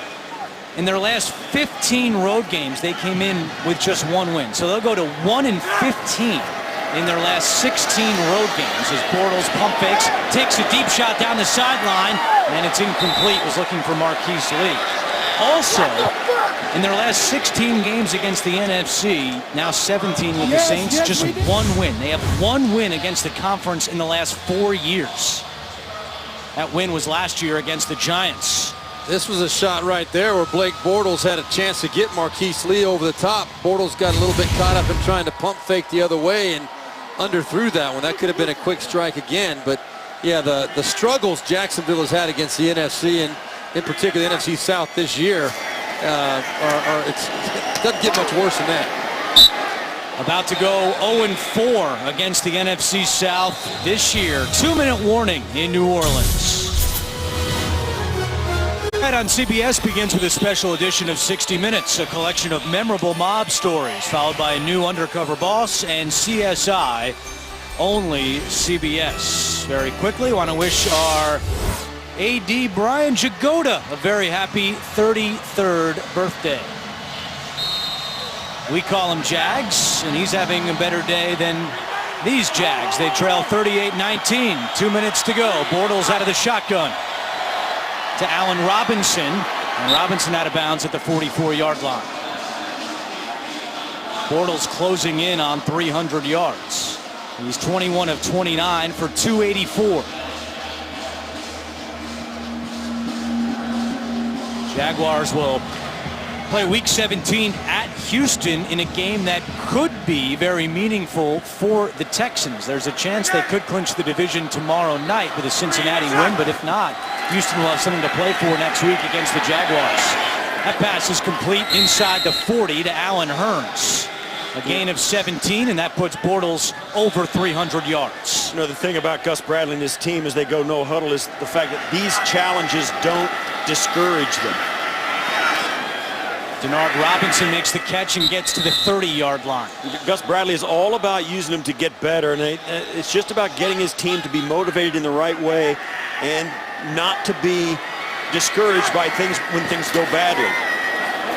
Well, as we see Robinson Out of make bounds at another the 20. catch. This would be the 4th consecutive year for the Jags with at least 10 losses. But they next week, if they can find a way to win the game next week, that'd get them to 6 wins, which would be the most for the Jaguars since 2010. So that's a nice goal to try and finish out the season. Yeah, and the thing is, that's an easy barometer, but I think there's no question that Gus Bradley's got this team headed in the right direction. Wins and losses aside, is he going to be given enough time to get it completely where he wants it to be? Bortles, end zone to Hurns. It's caught for a touchdown. Number 2 on the day for Allen Hurns. He now has 10 touchdowns on the season. I'll tell you what, this Jacksonville offense, I mean, say what you want about Drew Brees, and he has earned one of the all-time greats. But this offense with these young receivers, you can't wait to see them have a full season when they're playing at this level. They need to get some stability at running back. That's a position offensively, but everywhere else offensively, they've got young guys that have got very, very bright futures. So Jacksonville will go for 2 again. They're 0 for 2 on 2-point conversions today. This would make it an 11-point game, and they've got this one. It's caught by Clay Harbor. So now they're down a touchdown, a 2-point conversion, and a field goal. They do have 2 timeouts remaining. We'll be expecting an onside kick here for Jacksonville. For those of you expecting to see 60 minutes, you're watching the NFL on CBS. Jaguars visiting the Saints with Steve Tasker and Steve Berline. I'm Andrew Catalon. 60 minutes will be seen in its entirety immediately following this game, except on the West Coast. You know, we spent some time with Gus Bradley. We've covered a lot of games for Jacksonville over the years, and he's got this unique Far East mandolin music and incense burning kind of philosophy thing, but you mix that with a guy who's so positive and lives his life like he lives on energy drinks. And you mix that together, and it really seems to be taking shape in Jacksonville. His team has started to embrace it. His leaders have started to embrace it, and now he's getting some really good players on his team. I think it's an exciting time. They're going to take it on the chin here, it looks like, in New Orleans, but no question. You look at Jacksonville and Oakland and some of these teams with young quarterbacks up and coming, the landscape's going to change in the AFC with teams like this. Well, with players like Allen Hurns, who just set the record there for most touchdowns for an undrafted free agent receiver, the bottom line is that no matter what happens, we know Gus Bradley's not going to be discouraged. Myers, the onside kick. They're 0 for 4 this year on onside kicks. It goes out of bounds. And a flag comes in. Not only is Hurns now have the most touchdowns of any undrafted player in his first 2 seasons, he also has the most yards of any wide receiver undrafted in his first 2 seasons, passing Wayne Chrebet, the former Jet. Jacksonville now 0 for 5 on onside kicks this year. Kickoff out of bounds by the kicking team. Ball will be placed at the spot where it went out of bounds. New Orleans ball, first down. Next Sunday, the NFL on CBS rings out the regular season with a doubleheader, and the lineup will be determined according to flex scheduling. So check your local listings. But it all begins no matter what with your Super Bowl 50 team. JB, Bart, Tony, Coach, and Boomer on the NFL Today. Jaguars have 2 timeouts. Drew Brees will take a knee.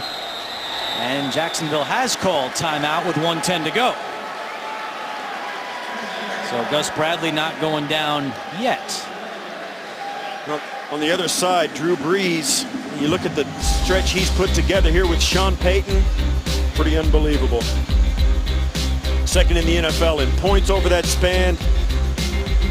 They only had 2 titles overall the last couple of decades, and now they put together a world championship team here together. And it's those 2 guys are pretty special human beings, not let alone football people. And again, as Bradley calls another timeout, the arrow indicates that both Brees and Payton will be back here next year. But we just talked about Drew Brees and that large cap hit that the Saints will have to swallow next year. And Sean Payton, as we told you earlier, our Jason Lockenfora reported today that the Colts and Dolphins have been interested in trading for Payton. Lockenfora also said that the Chargers and Giants would be of interest to Sean Payton if those jobs became available. And it's strange, but if Payton is to leave, the guy that could be on the New Orleans sideline next year is a guy on the Jacksonville sideline right now, and that's Doug Marrone, the former Buffalo coach. Played for the Saints in 1989, and he was the New Orleans offensive coordinator for 3 years from 2006 to 2008. There's some talk that he'll be a hot coaching candidate this offseason and has a very good relationship already with Saints GM Mickey Loomis. So many moving parts in the next couple of weeks with the regular season coming to an end, but there'll be a lot to look out for here in New Orleans, that's for sure. Well, I'll tell you, if we don't, but Steve Berline, I think you agree with me, if we own the Saints, that guy and that guy are not going anywhere. Sean Payton and Drew Brees are linchpins of the entire organization. Well, you know, the line would be very long, and the phone was timeout. New Orleans takes their last timeout, but the phone would be ringing immediately for Sean Payton. He would have unlimited opportunity.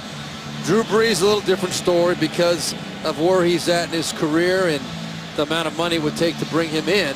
But I'm sure he would have no trouble finding a home somewhere against a team that is just looking for a quarterback. Sean Payton would immediately become the highest paid coach in the NFL if he became a free agent for any reason. Told us yesterday, just built a house in this area, likes it here. His son lives in nearby Dallas. He gets to visit him a lot. So there's a lot of things, again, that point to Payton being back. But you never know in the NFL. This is just the second punt today for Thomas Morstead. It goes into the end zone for a touchback. So the Jaguars will get the ball at the 20 with 20 seconds remaining. New Orleans closes out the season next week at Atlanta. And the Falcons are still alive after their win over Carolina earlier today. Well, not many people saw that coming. I really felt like the table was set for the Carolina Panthers to go 16-0 going at Atlanta and then coming home week 17 against the Tampa Bay Buccaneers. But you know what? Again, as I stated earlier, I think it's probably going to end up being a good thing for Carolina. But Atlanta does still have a little bit of breathe, a little bit to breathe. Bortles to Hearns, spins away from one. Hearns tackled at the 30. Jacksonville does not have any timeouts remaining. Yeah, so this they'll may hustle be to the line, and this could be it. This will be a lateral play where they'll keep it alive. Denard Robinson makes the catch at the 35. He's tackled at the 47, and that will do it. The Saints win it 38-27.